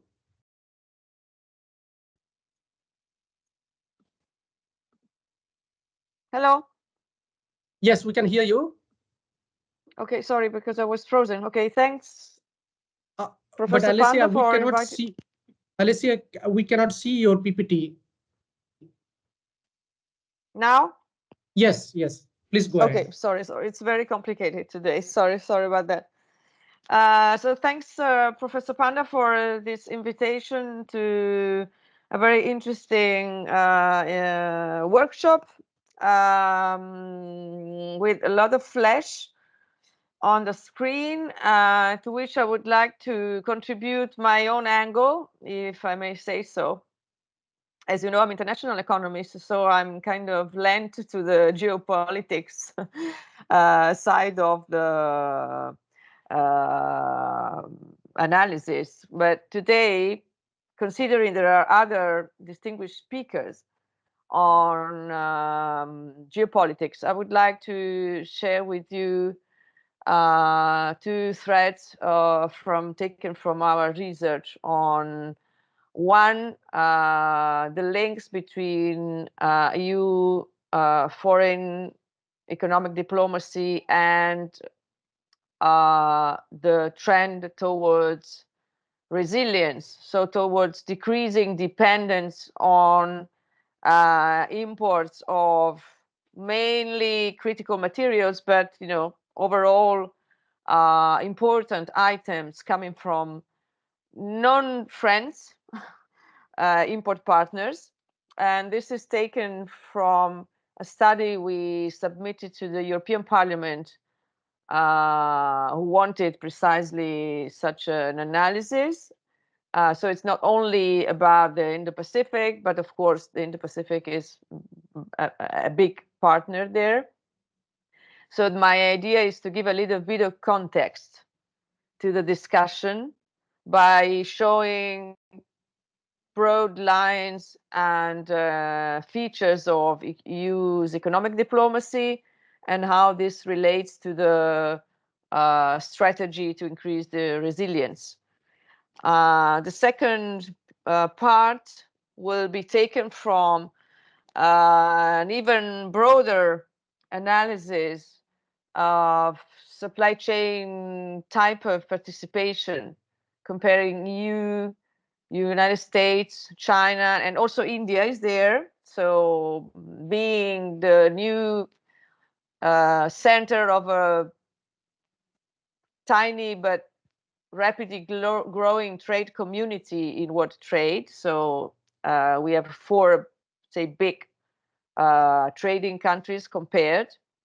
And we will see that the EU has a very special position compared to other countries, and this will hopefully also contribute to the discussion. So maybe I'm giving a little bit of a bird's view to contextualize all the comments and inputs that we already got from the previous discussion. Of course, the PPT now I realize is far too long for 30, 40 minutes. I will not cover all of the charts, and it's also good for you that you don't have to wait so long and see so many, you know, figures and tables. But I will focus on the what I consider the most important ones. So starting with economic diplomacy. It's kind of a recent line of action, I would call it, because despite the very big action in terms of negotiating agreements, FTA, PTA, previous generation agreements, last generation agreements, the diplomatic part was mostly intended to go to the end of this very big and comprehensive treaties. But in terms of linking the external action activities with internal objectives of the Union, well, there was no big, you know, input from the internal objective DGs. So DG growth, DG transport, whatever. So a kind of segmentation within the Commission itself has contributed to this kind of schizophrenia or divergence between the external objectives and the internal ones. So from this perspective, the economic diplomacy by the EU is a very recent action. And I mean, in practice.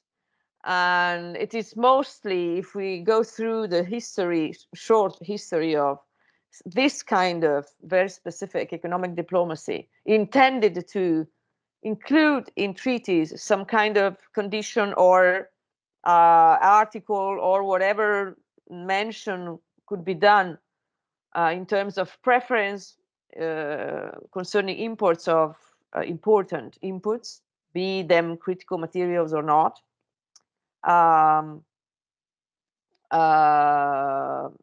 It is mostly related now to raw materials. So even if it's called, broadly speaking, economic diplomacy, in fact, if you go into the details, it's mostly raw materials diplomacy.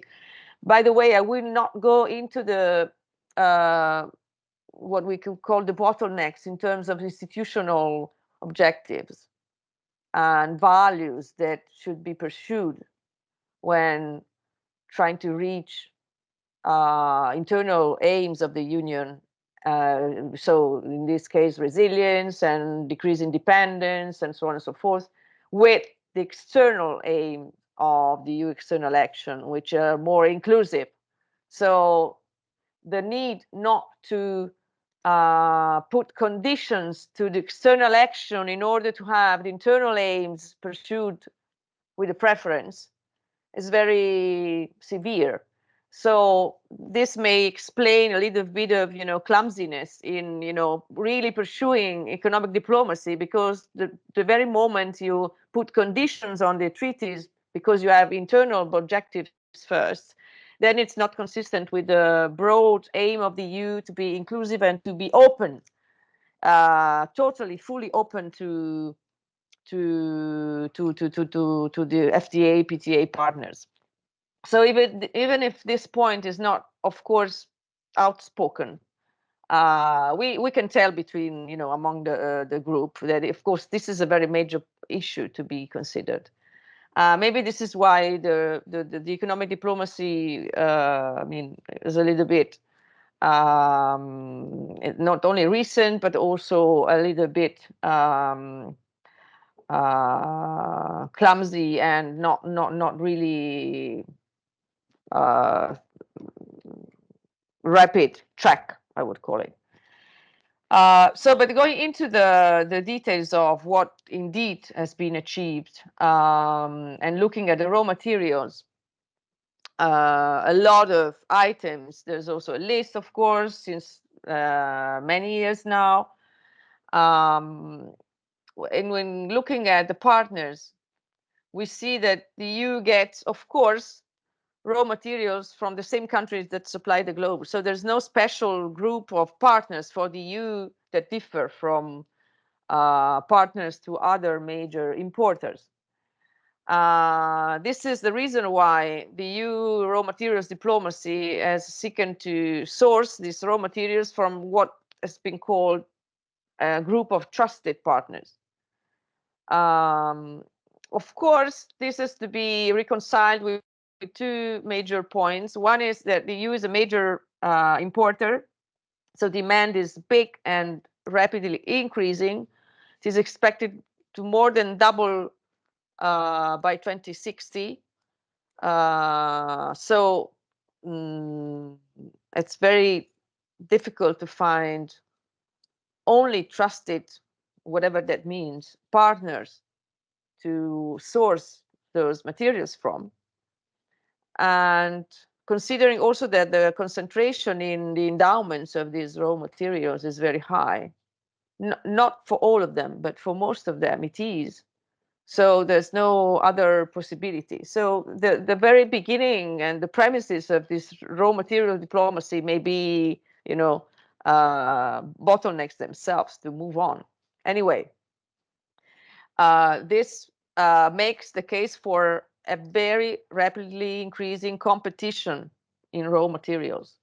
The more there will be this kind of, trend to select trusted partners, the more the concentration of partners will increase, and the more the competition will be fierce. So this is not, kind of creating a context for an easier diplomacy, but the other way around. I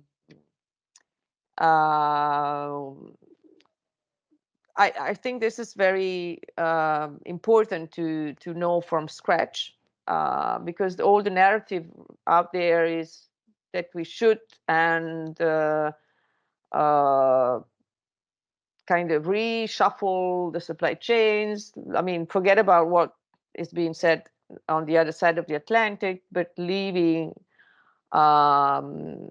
keeping our eyes on what is being said in Europe, that we should increase the resilience and reduce dependence. But all of this misses a number of points, very practical points, that have no alternatives by now so far. So if one examines the EU import dependence on the non-FTA partners, so we, in the following, we'll distinguish between FTA partners, EU FTA partners, very many, but not all of them, and non-FTA partners. If one examines the EU import dependence on non-FTA partners, of course, the PRC is the most significant one. And directly. But if we also consider that China commands a major share of global experts, not only to the EU, but also to other partners who are not willing to, follow the same resilience strategy, or may not be able to follow the same resilience, so-called resilience strategy by the EU, then the indirect dependence on China is even higher. I give you an example. There was some time ago kind of a comment also circulating in the press that, of course, in order to reduce dependence on China, I mean, in the EU member states, should rely more on our FTA partners. Example, South Korea.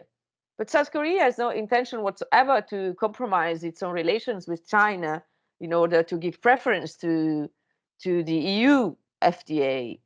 Of course, not because of bad willingness, but of course it's very difficult for South Korea to take some drastic decisions. So we shouldn't take it for granted that FTA partners would automatically change their own, strategy, although the FTA is there and working, in order to accommodate a stronger willingness by the EU to focus more on FTA partners than non-FTA partners. So here is a little bit of a list of existing raw materials diplomacy relations. You have a number of countries with which there are letters of intent, a number of other formats, and policy dialogues. Of course, it is increasing and expanding. But as far as raw materials are concerned, of course, the world is very, very small. So you have a bunch of countries as partners and a bunch of countries as suppliers.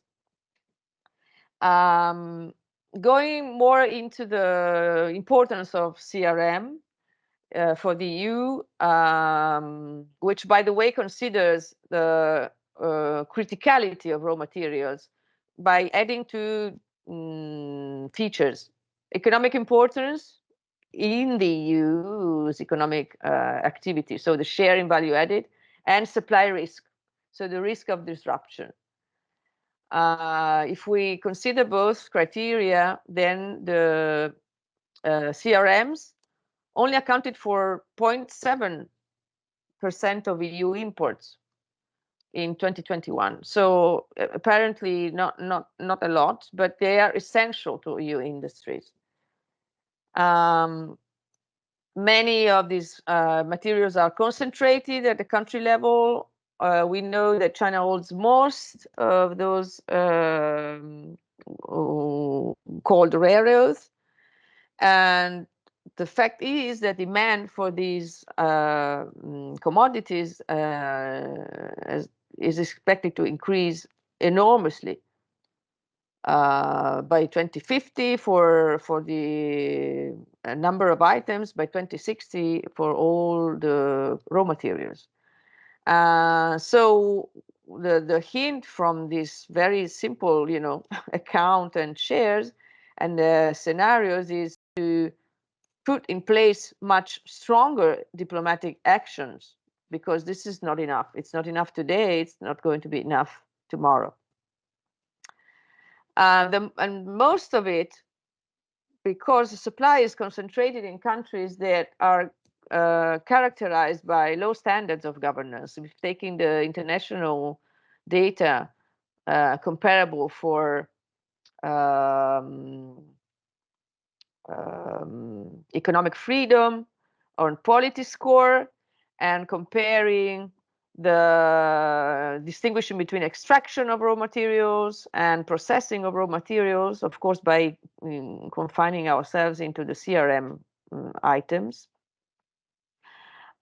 we see that and these are the bullets are, of course, different raw materials taken from the list from the Commission, of course.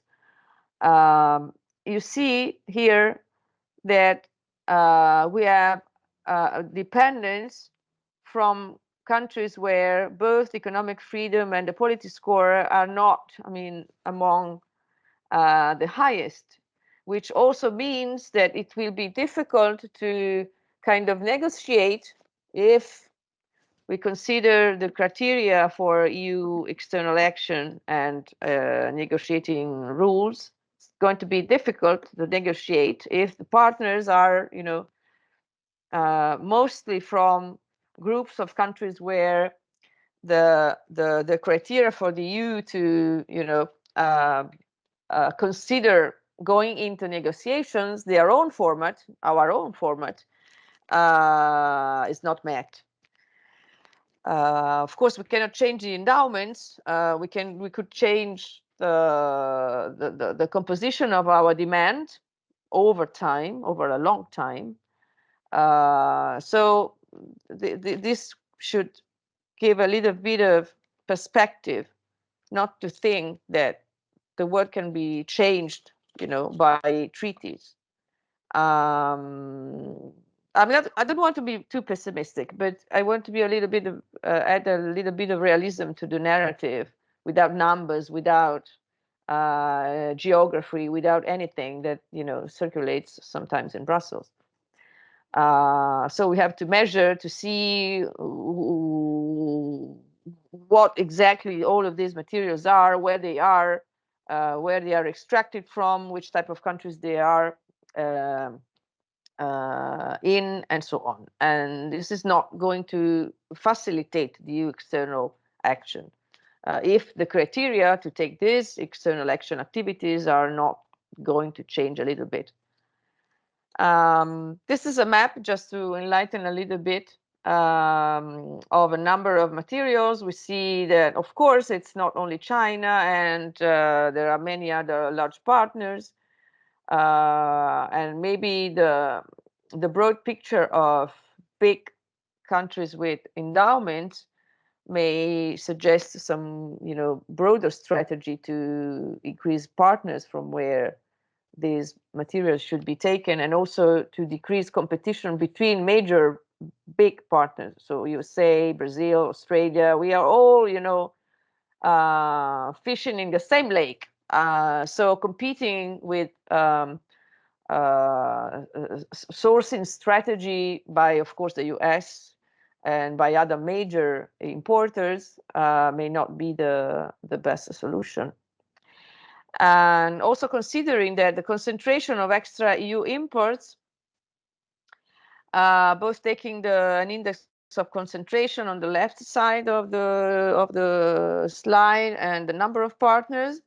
If we take the 2022 list of critical raw materials, the orange line, on average, it has been increasing in terms of concentration of partners and declining in terms of number of partners. So no matter what we have been saying since, you know, a couple of years now in terms of the need to increase resilience, what we see is that indeed the concentration of imports is increasing and the number of partners has been declining very significantly.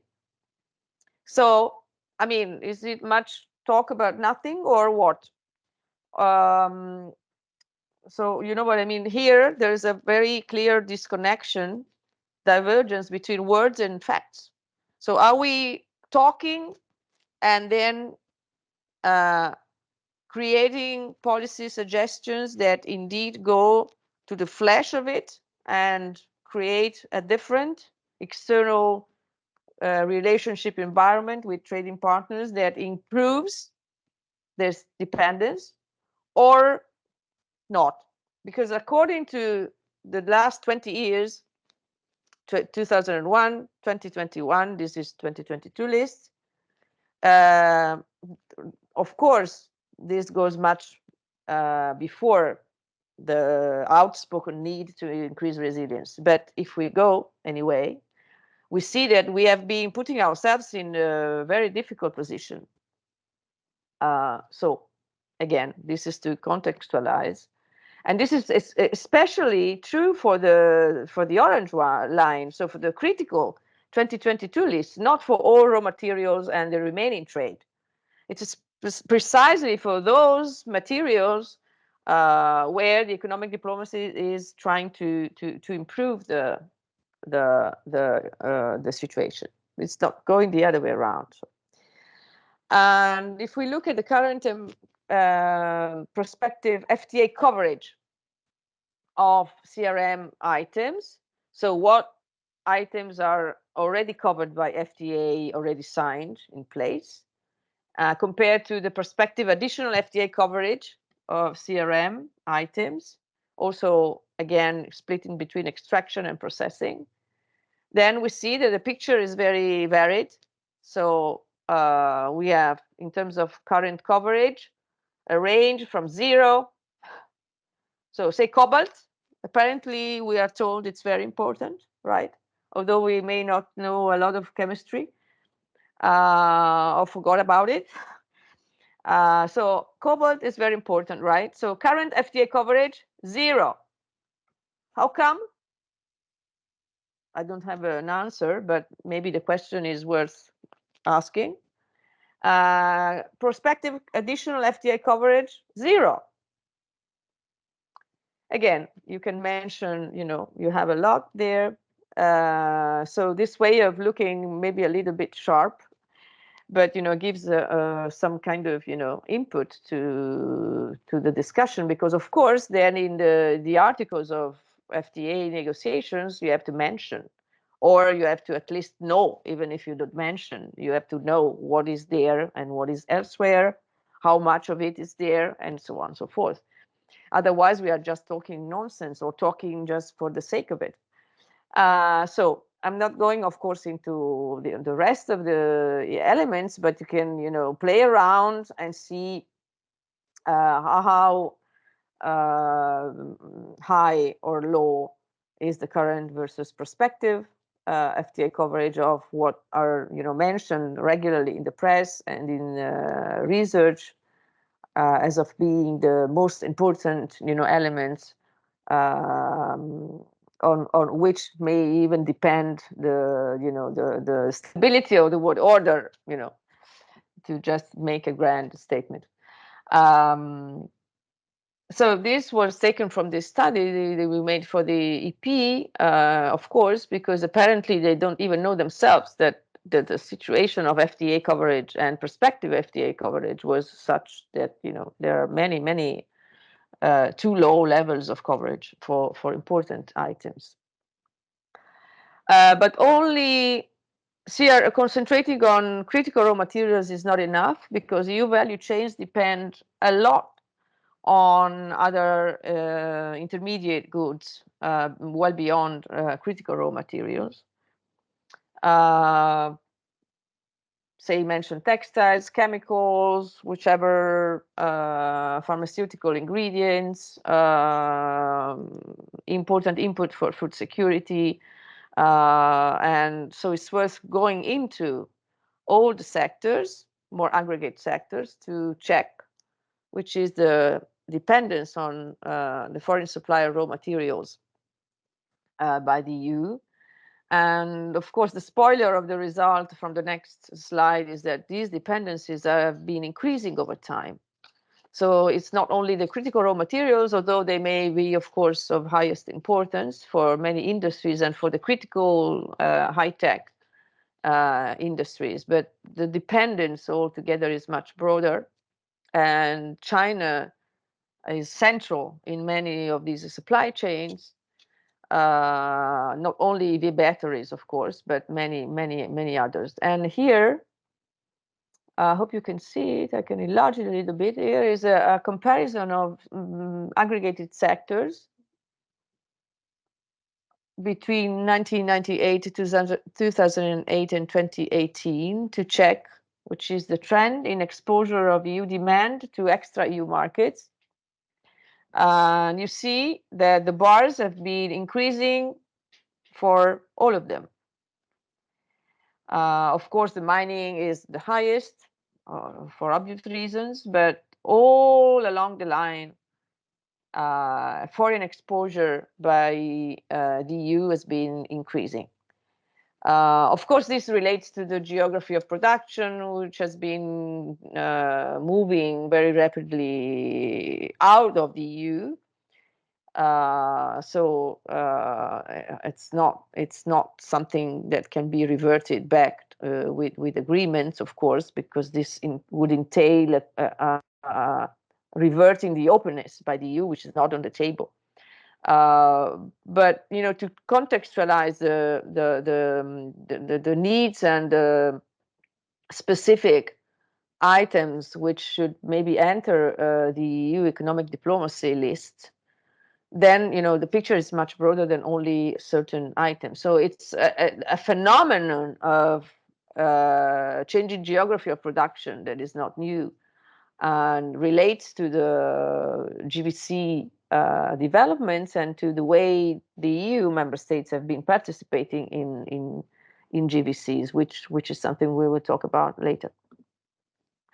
This is just an example of China's centrality in GVCs, not even one of the most interesting, but just for you to have an idea. We shouldn't only look at China versus EU or major exporters of critical raw materials or critical inputs to the EU, but also their own international trade network. Because, of course, whichever major trade partner of the EU, being important for some kind of input, has its own web of relations.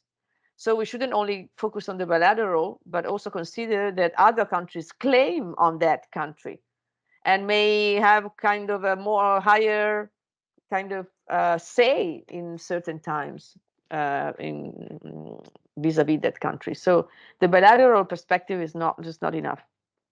So the takeaways here are that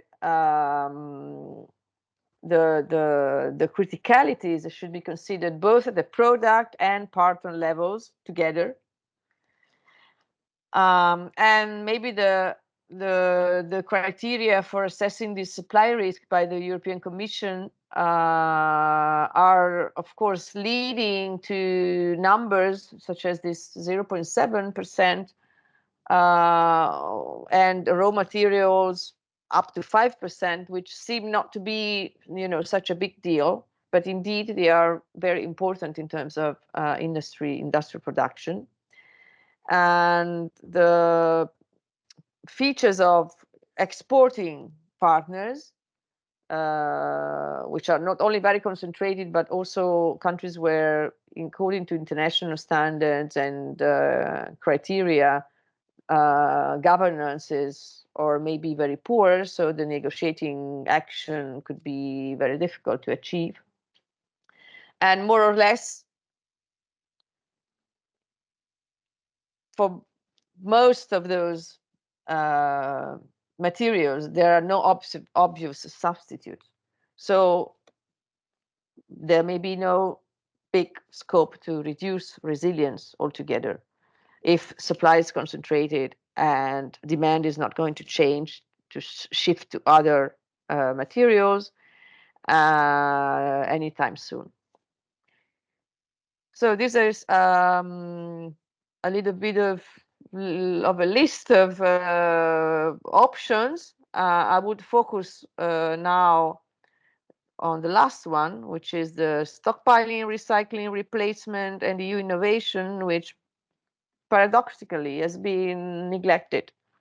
Until very recently, the share of recycling in the EU of EV batteries and the inputs of EV batteries was around 1%, which is crazy.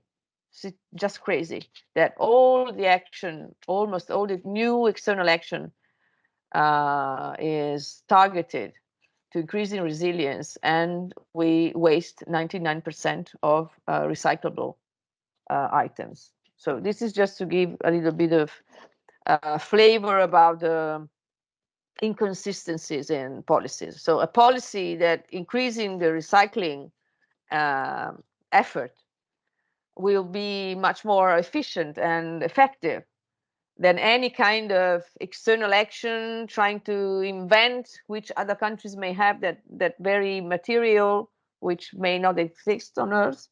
So, I mean, it's again related to the many inconsistencies between the internal objectives and policies and external ones. So, but I move on very quickly because I don't want to miss the point on the second part. Here I would like to focus on the type of GBC participation by Europe, and this is taken from our research for within a Horizon project. And by linking, I would like to link to a comment before by Karen, who said she would have liked to see more on the import side and on the export side. So I will skip the export and I would go to the import side. Of course, this is global, because of course GVC participation is something we can assess more at a more aggregate level. Of course, we have some 20 sectors or some 22 sectors available, but in order to have an idea of the big involvement by the EU compared to other major areas into GVCs, we use the aggregate imports and exports. So there's no possibility to go into the specificities of tiny sectors classification. So here we see that the message here is that regardless of the export side and all the debate and discussion these very months about China's export dominance and China's export manufacturing giant, you may refer to Richard Baldwin's research.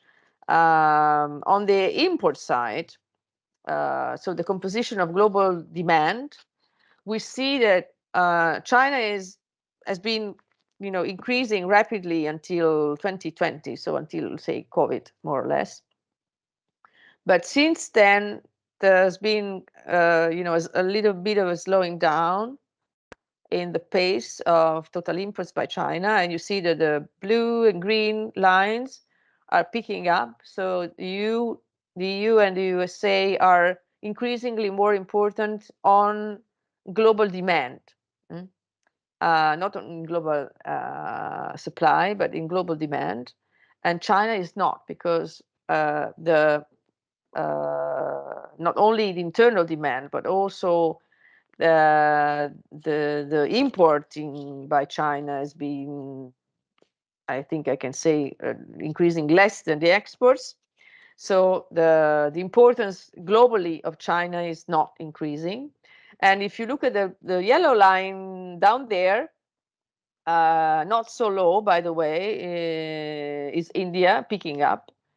And if we look with a different perspective on the importance of these four major areas in terms of what we can call the authority index, meaning a measure of a country's importance, or again in word imports, but by only considering importance vis-a-vis major partners. So not all the 220 something countries in the world, but only considering major trading countries.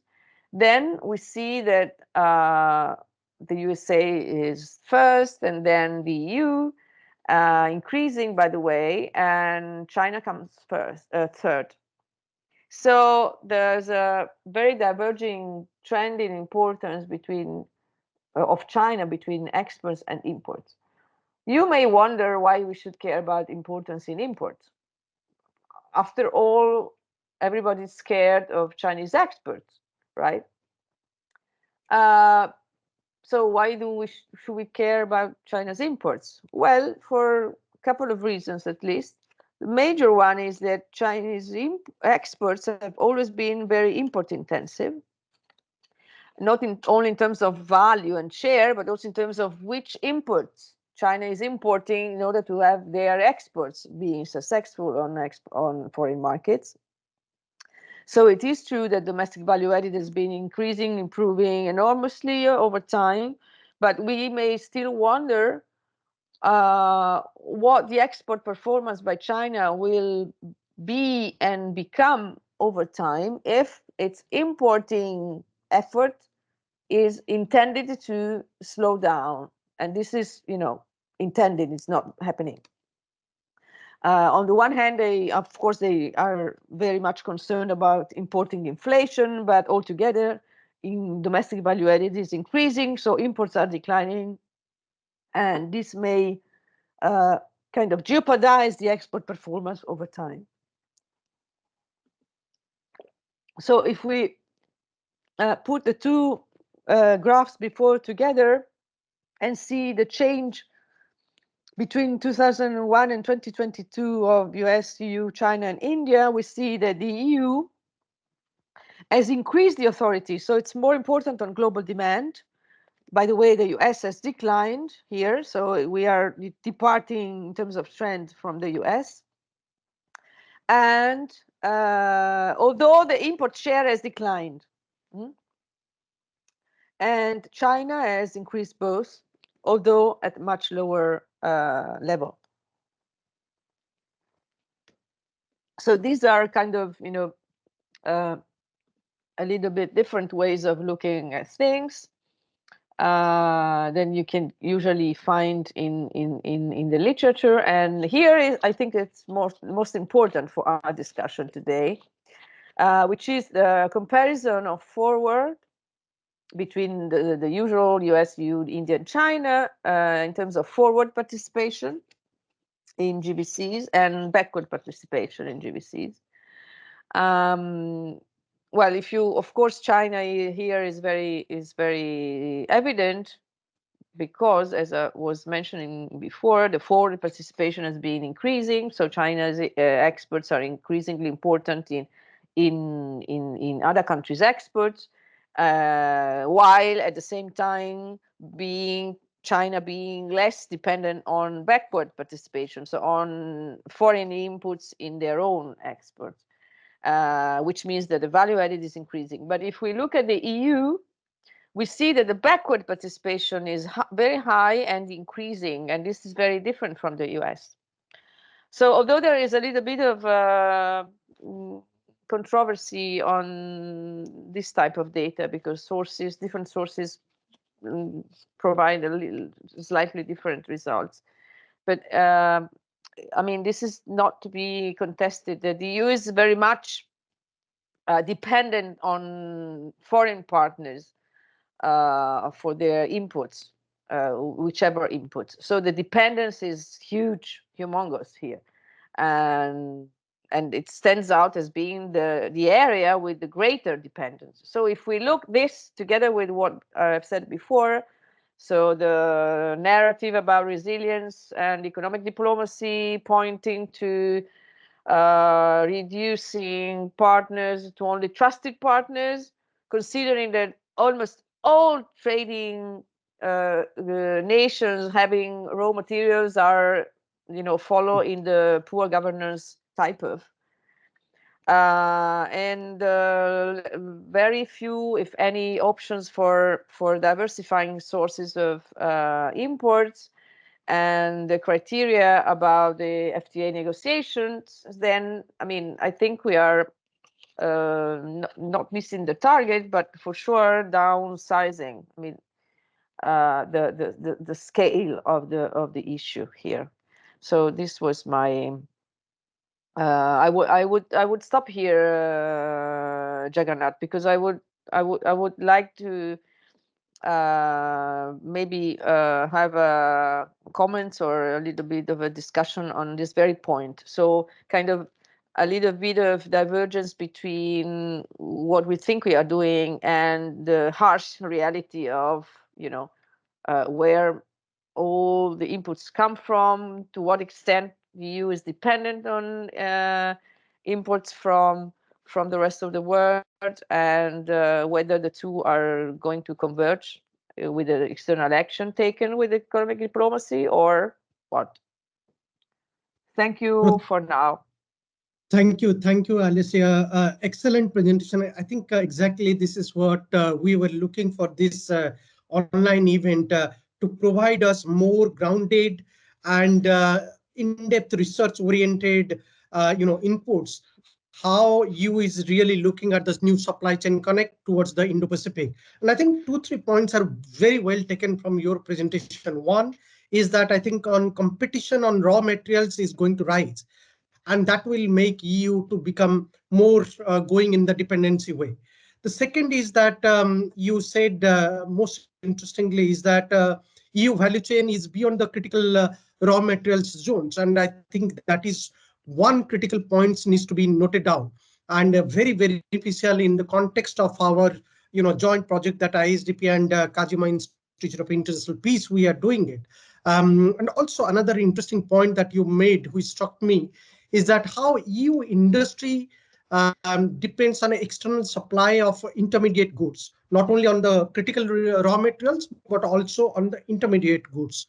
And also there, the centrality of China in supply chain means that China can actually command a larger share of world export flows. And you cited the example of, batteries. And despite of the fact that the whole world is talking about, decoupling to de-risking, your point about that how China is actually commanding a larger share of world export flows, and that will actually make EU to also not to divert its attention, at least economic engagement from China, is a very well taken point in the context of our research project. But we thank you for that insightful remarks, which is very in-depth and very technical. But with this note, let me invite our second discussant, who is going to comment on your presentation, Gary Ning. Maybe Gary, you would like to comment on 15 to 20 minutes, and then we'll open the floor for discussion. Over to you, Gary. Okay, sure. So thank you very much, Professor Panda, and of course the joint invitation from ISDP and KIIP in putting this amazing event. And of course, also thank you, Dr. Amehini, for presenting all this significant trend that I think is very important, not only for Europe, but also for Asia, China, and also the world nowadays, especially under the geopolitical climate that we stand right now. So I pretty much quite like the fact that the presentations started with the discussion about the critical material, because this is important for not only for Indo-Pacific, but also about the world as well. And there's a very interesting linkage to the economic diplomacy and also supply chain resilience. And we do see the comparison of the, again, the same set of countries like EU, US, China, and India in terms of, how they stand in the, manufacturing side, which is, of course, linked to the raw material. And the presentation also highlight the point that a critical material may be actually quite small in trade value, but we should not definitely underestimate that, because without this critical material, then it's probably we will lose a lot of the flexibility or the ability to produce many goods along the supply chain.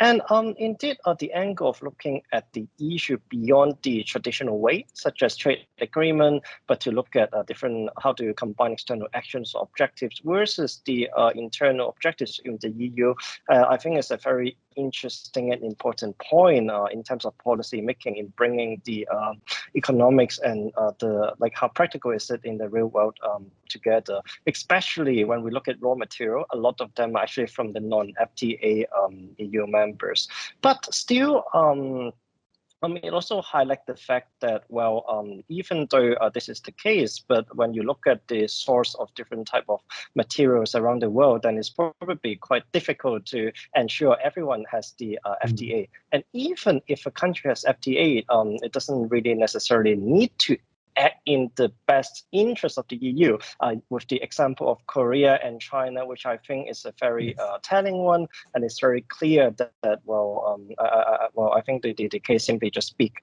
itself.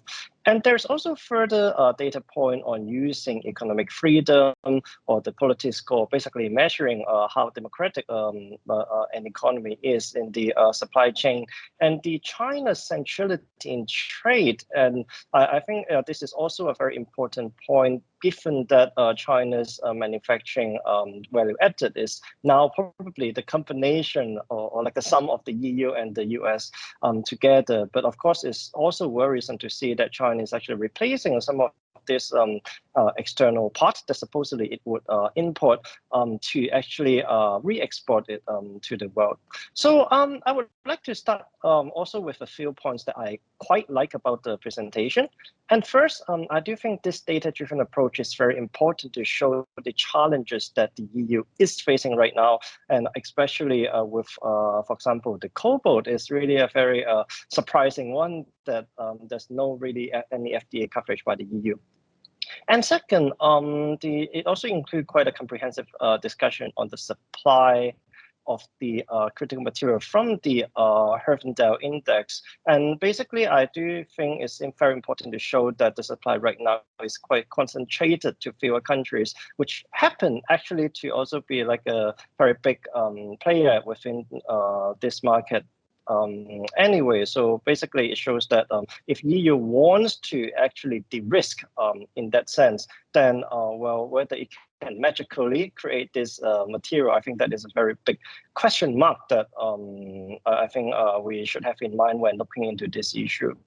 And third, indeed, about the last slide that we have about this forward and backward participation, to show the significance of different trade partner is also quite meaningful as well, because there may be a lot of discussion about how China is trying to replace some of the external parts, but there hasn't been any chart that is quite clear in showing the move that China is targeting the self-sufficiency model. While of course for the EU is actually a force putting for change, but it's also pressured by external economic forces. So this point is actually rather important when we look at the whole supply chain security issue, especially about this collaboration and actually a stronger one between Europe and Asia. And after seeing this presentation, it also made me think of a few questions or a few improvement that I think this research can be further extended, basically. So I think one of the key points that I would have in mind is really about what kind of policies the EU can actually take to achieve the goal. And it doesn't mean the EU should target any single country, as in the first presentation suggests, but Europe should probably find a way to at least like produce certain products which it feels is comfortable and just to like have certain sort of, I would say, the safety net type of production to protect its security. And there is indeed a lot of constructive policies mentioned in the presentation, and I pretty much agree with all of them. But one extra point I want to make here is that, well, there could be many different ways of doing it. We're not sure about the result, etc. But it will be good to actually divide all these measures into more like a decision-making progress in whether there is likely to be an alternative versus not. And because of course company move because there is an alternative, and I mean we can think of the case of from China to Vietnam because it is cheaper, or in other case we can also see tariff may actually be one of the force as well to actually push some of the production from one way to the other. But at the end of the day, it's still about basically there is an alternative or not. So if the answer is yes, definitely the task will be easier with the way to diversify. Well, it could be because of concentration risk or political risk, but the EU will consider different type of trade investment agreement, diplomacy approach, or simply import more from other sources, right? Or investing more in some countries to boost production, or build supply chain, etc. So I think the European Chip Act is a very obvious example of the above. But if not, definitely will get a bit more trickier. And well, I quite agree with the point that probably for many measures, it's quite hard to get a very immediate impact, or probably it's not effective at all. And developing techniques like recycling, etc., is probably more feasible, basically in the short run. But I would actually repackage or view this issue as the game changer in terms of technology. And for example, I think a very interesting case between Europe and Japan is really about rare earth, right? Because rare earth may be the bottleneck in a lot of different type of production, but Japan indeed has been trying very hard to develop the recycling technology. So I see basically more room for Europe and Japan, or even other Asian countries with the right tech to actually collaborate together to de-risk together, especially we are talking a lot about the like-minded countries and collaboration nowadays on the policy level. And above this, I want to re-emphasize that technology and innovation investment will be key to secure Europe beyond, well, it could, it could be different tariffs that we see around the world and etc.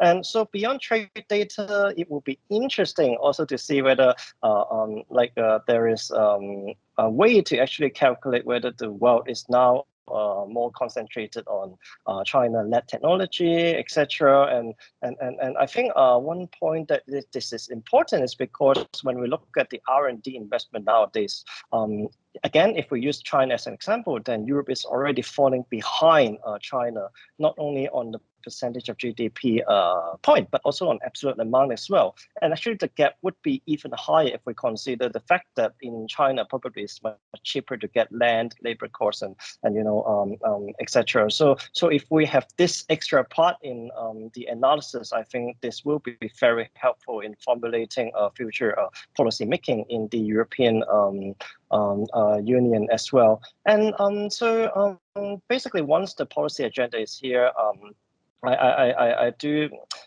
think it's also true that it's about how the EU approach other country. And usually there has been a very strong tradition that the EU would use the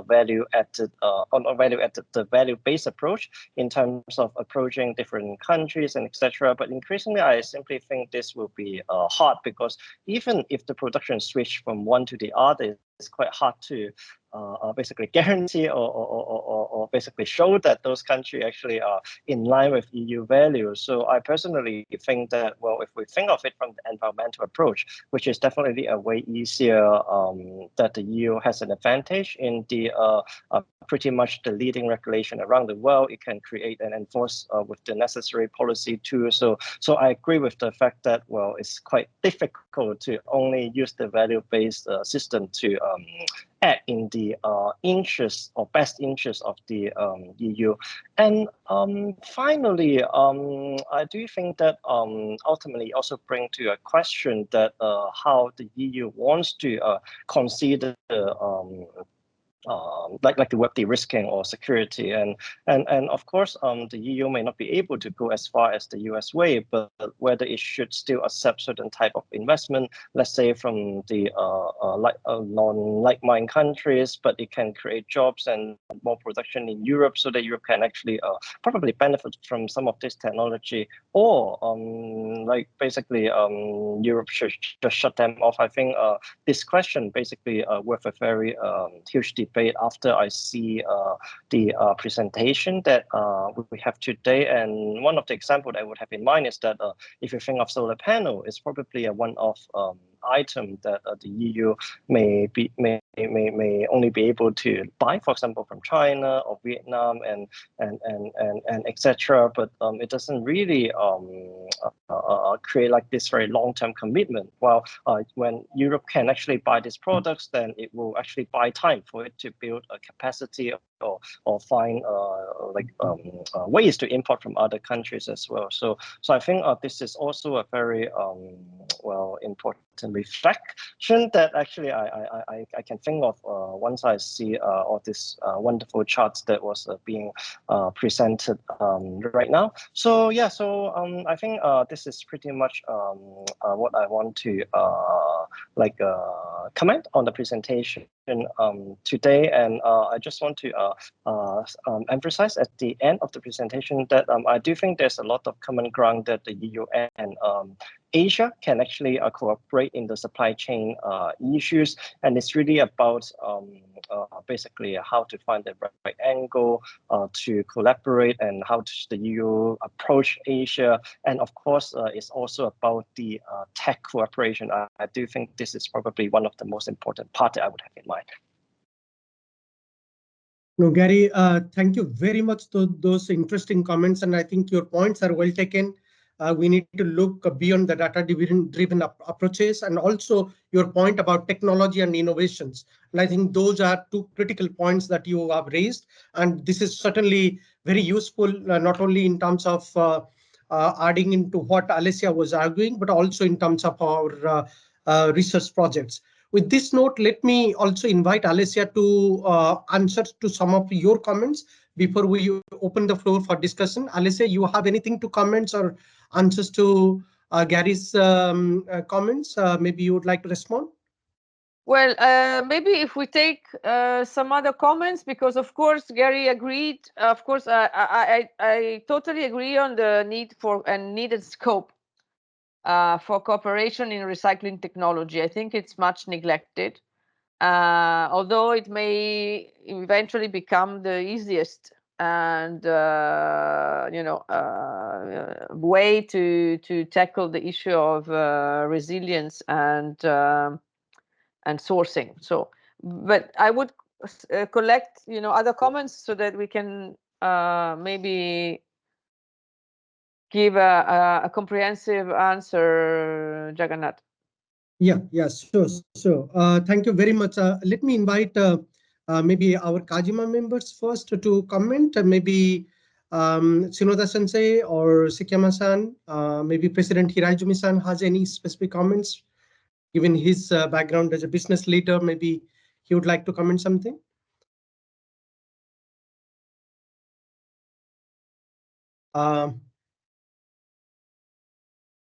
Yeah, Shinoda Sensei. Yeah, can you hear me? Yeah. Yeah, thank you very much for your very comprehensive and insightful presentation. And I have one question about the supply chain agreement.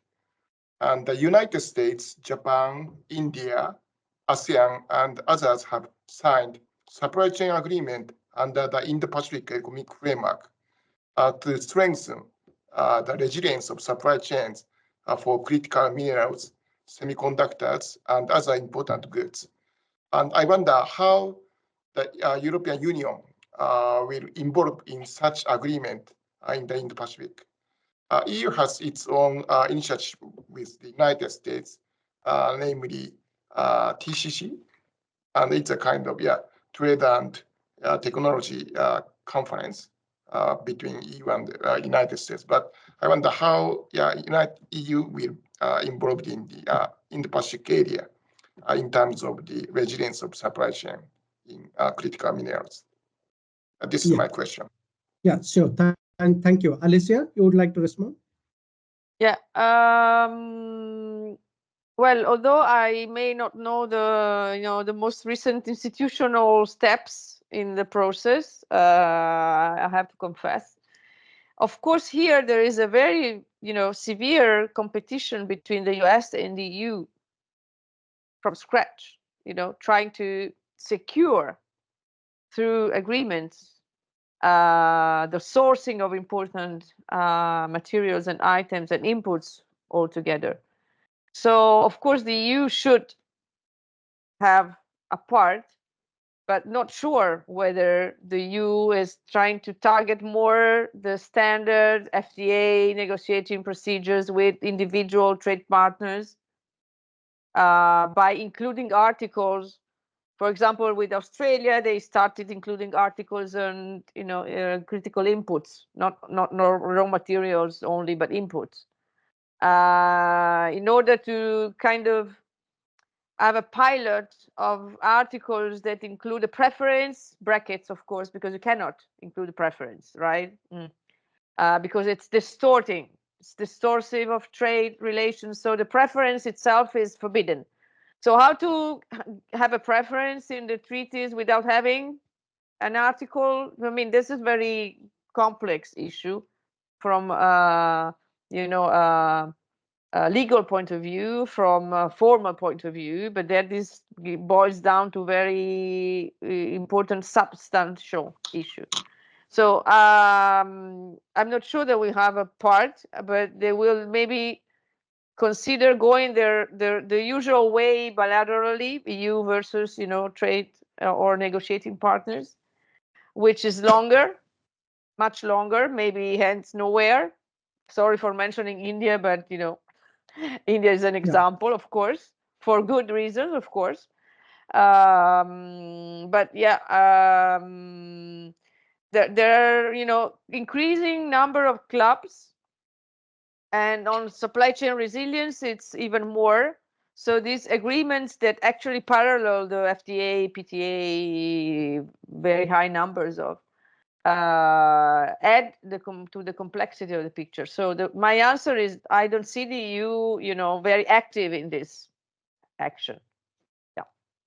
Thank you. Gary, you would like to comment on something?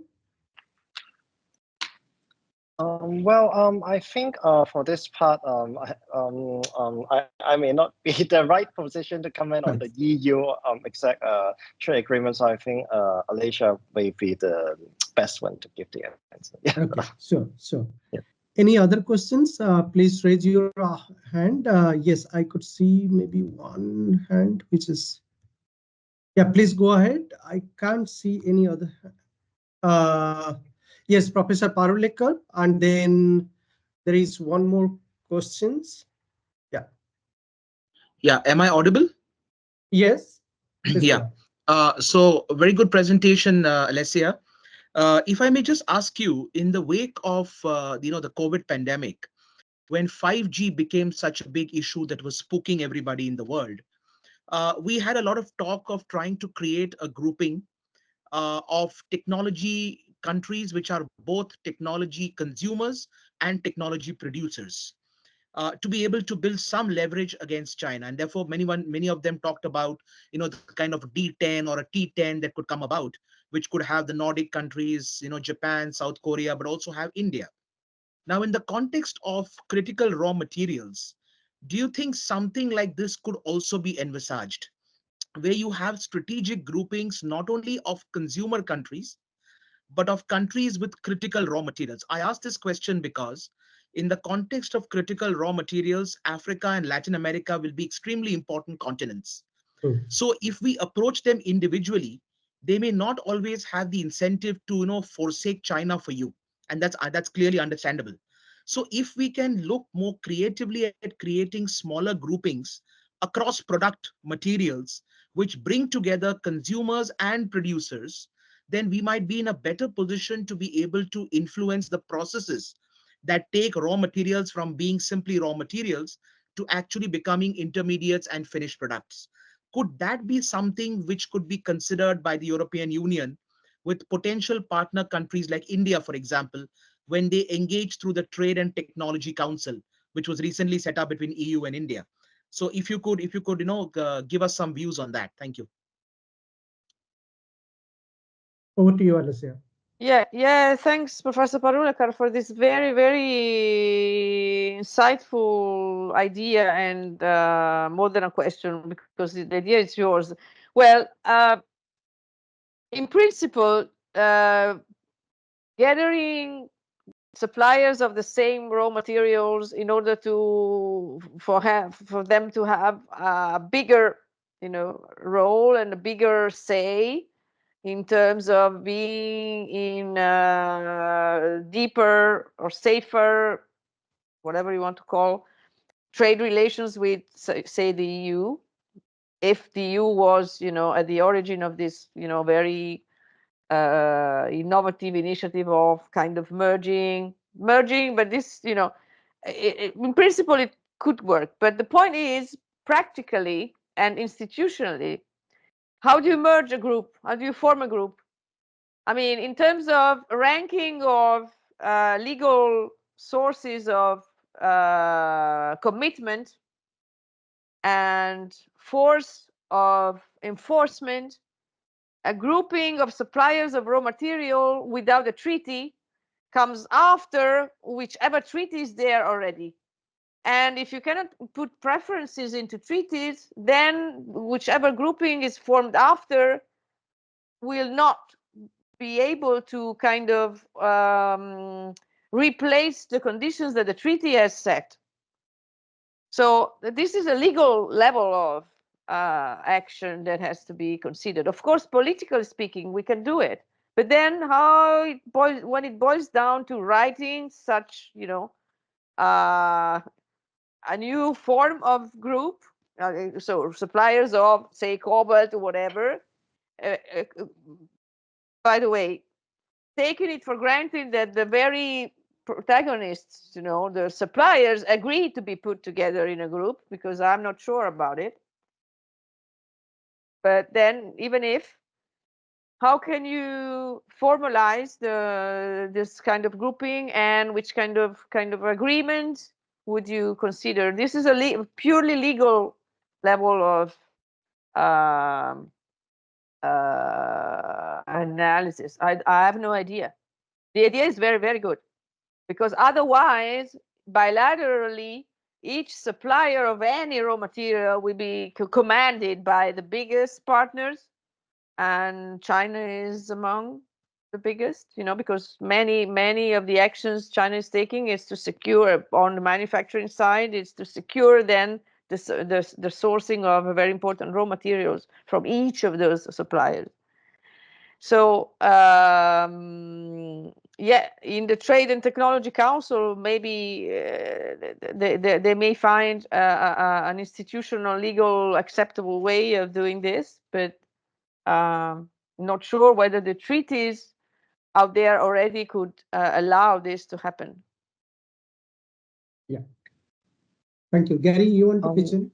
Yes, I also want to add something to this point. I do think it's a very interesting idea, but the problem that I have in mind is that compared to other type of agreement, maybe in the digital space or in manufacturing, etc., which you can technically move production or certain services from one to the other.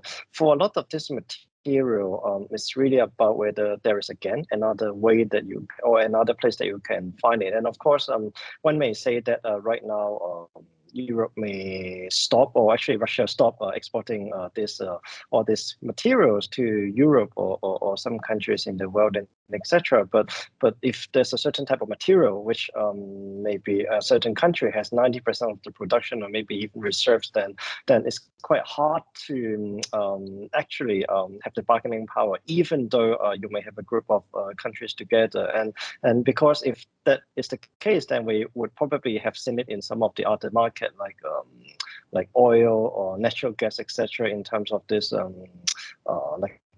would say the buying bundle together sales or type of conversation. But I do think that even though the ultimate impact may not be that huge, it can still create a good platform for conversation. And again, I will actually bring it back to a point that I mentioned, that even though the EU cannot use the value-based one, I mean, nowadays everyone talk about environmental, and I mean, we can definitely use that as an, I wouldn't say excuse, but a reason to basically facilitate change there. And another case I want to make is, for example, in terms of the industry upgrade or intermediate goods, Indonesia is a very good example. Even though like other countries may not force Indonesia to do it, then it will still want to restrict exports, try to make sure that it become intermediate goods before exporting, etc. So I think things are happening that way. But of course, I think it's quite difficult to have a very US-led way, top-down one to actually facilitate all this activity. It needs the right incentive to promote these activities. After all, they're all businesses. Thank you, Gary. Thank you, Alicia. And I think we are already there as far as the time limit is concerned. And if there are no further questions, yeah, maybe Sikata-san, you have a question? Oh yes, you are muted. thank you. Yes, thank you very. Yeah, thank you very much. Yeah, this time Alicia-san is concentrating on China, but now the Xi Jinping and Putin have been enhancing their partnership without limits. Russia is certainly one of very important suppliers of energy and food. So how do you see such a close partnership between Russia and China, as well as other so-called autocratic countries? Another thing is I have also a concern about EU or Europe as a whole. You're going to have election in June, in parliament election in June. There seems to be so-called ultra-rightist wing may have the upper hand. Then EU must be, or maybe getting rather divided. Even now, there are substantial differences between Germany and France, for example. So how do you see such a divide in EU as well as a divide between so-called Western countries and autocratic countries? Thank you. Yes, Alicia, you would like to quickly comment on Yes, this? yes. Thank you, Shikata-san, for the questions. Yeah. Russia, China friendship, unconditional friendship. Well, it's not new. It's very worrisome. In terms of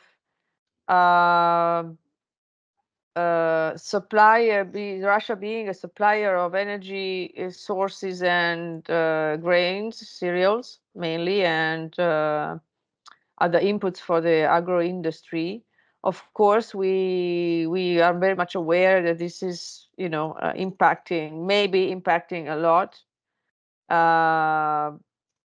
The very fact of having had sanctions, economic sanctions, since a couple of years now, has kind of, developed incentives to find alternatives.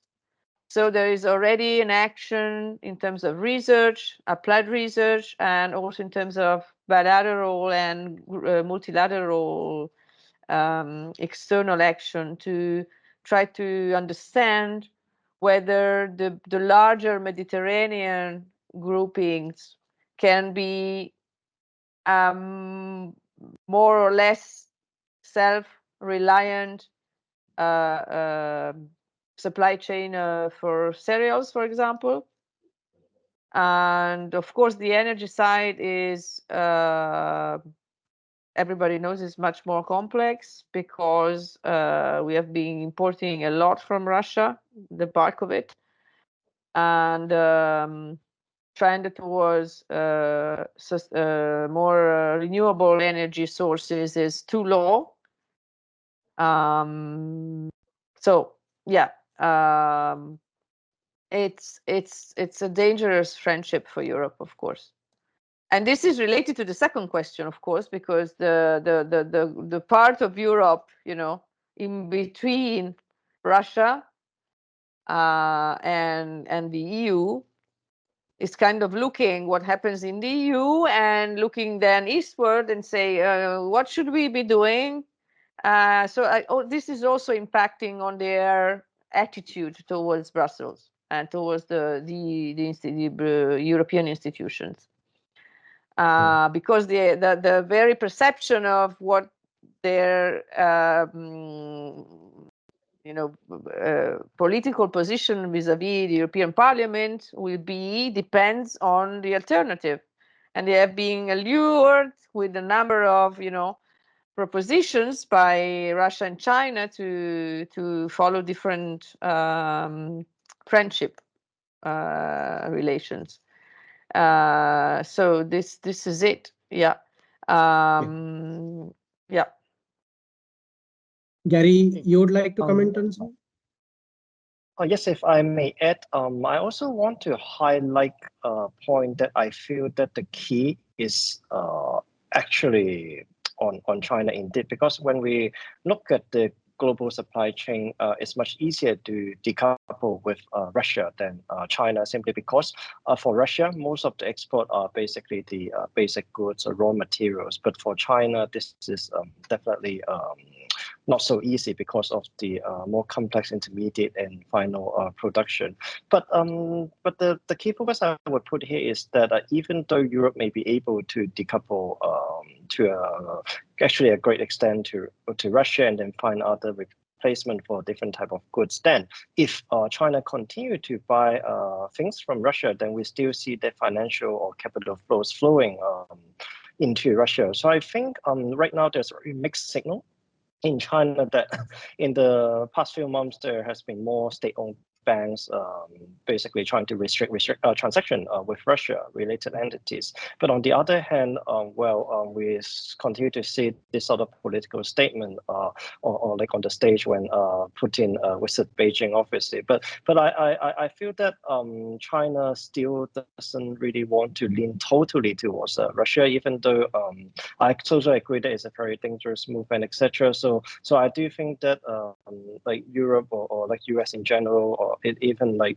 different places in Asia, will need to pressure China to basically cut more of this trade and investment flows. Otherwise, if it continue to buy from Russia, then I simply do not see any way out from this like problem. So yeah, that's just my thought to the first question. Sure. No, thank you. Those are interesting remarks, Gary. I could see, there was a hand raised by Marianne Lange. Are you there? If you could unmute yourself and ask the questions. Marianne? Yeah, I will try. Yes, Thank sure. you very much. Excellent seminar as always. Yeah, you could come in the video also if you would like. Yeah, but anyhow, I would like to thank you, but also to put the problems on the rules of origin, which are very complicated for those set in the free trade agreement by the European Union. And that also has, in a way, complicated the situation also for other Asian states, like African states, to go ahead with their industrialization because of these complicated rules. Asking for so much, so the raw material have been emphasized and not certain other products. Yes. So you would like to comment, Alicia, first? Well, if I got it right, if you mean that EU's rules of origin actually are putting further constraints on developing countries' exporters. Yes. That they have to comply also for the rules of origin of raw materials or whatever other item. Well, that is exactly what I was mentioning before when saying that you cannot put too much conditionality on trade partners. So the resilience objective tackles, it diverges from the internal from the external action objectives. So this is an issue. There's no solution. But of course, if we want to increase resilience through better external action, that is the way. Yeah. So there are going to be, and I think numbers of new diplomatic troubles to solve. I agree completely, and that was what I wanted to stress. Yeah. Excellent. Gary, you would like to pitch in? Yeah, I also agree with the point that when there are too many constraints on trade partners, then it's probably make it difficult for the EU to achieve the policy objective as well, especially when we look at the developing market, which the EU actually want to diversify towards. Then they're definitely in a different development cycle, etc. So yeah, rather than imposing more restrictions, I do think if there's enough incentive to encourage them to act in the way that in favor of the EU in terms of manufacturing or different type of export, I think that will be more effective way. Sure. Thank you very much. I could see Ambassador Prasad is in the background and listening quietly. Ambassador Prasad, you joined a little late. Do you have any comments or questions?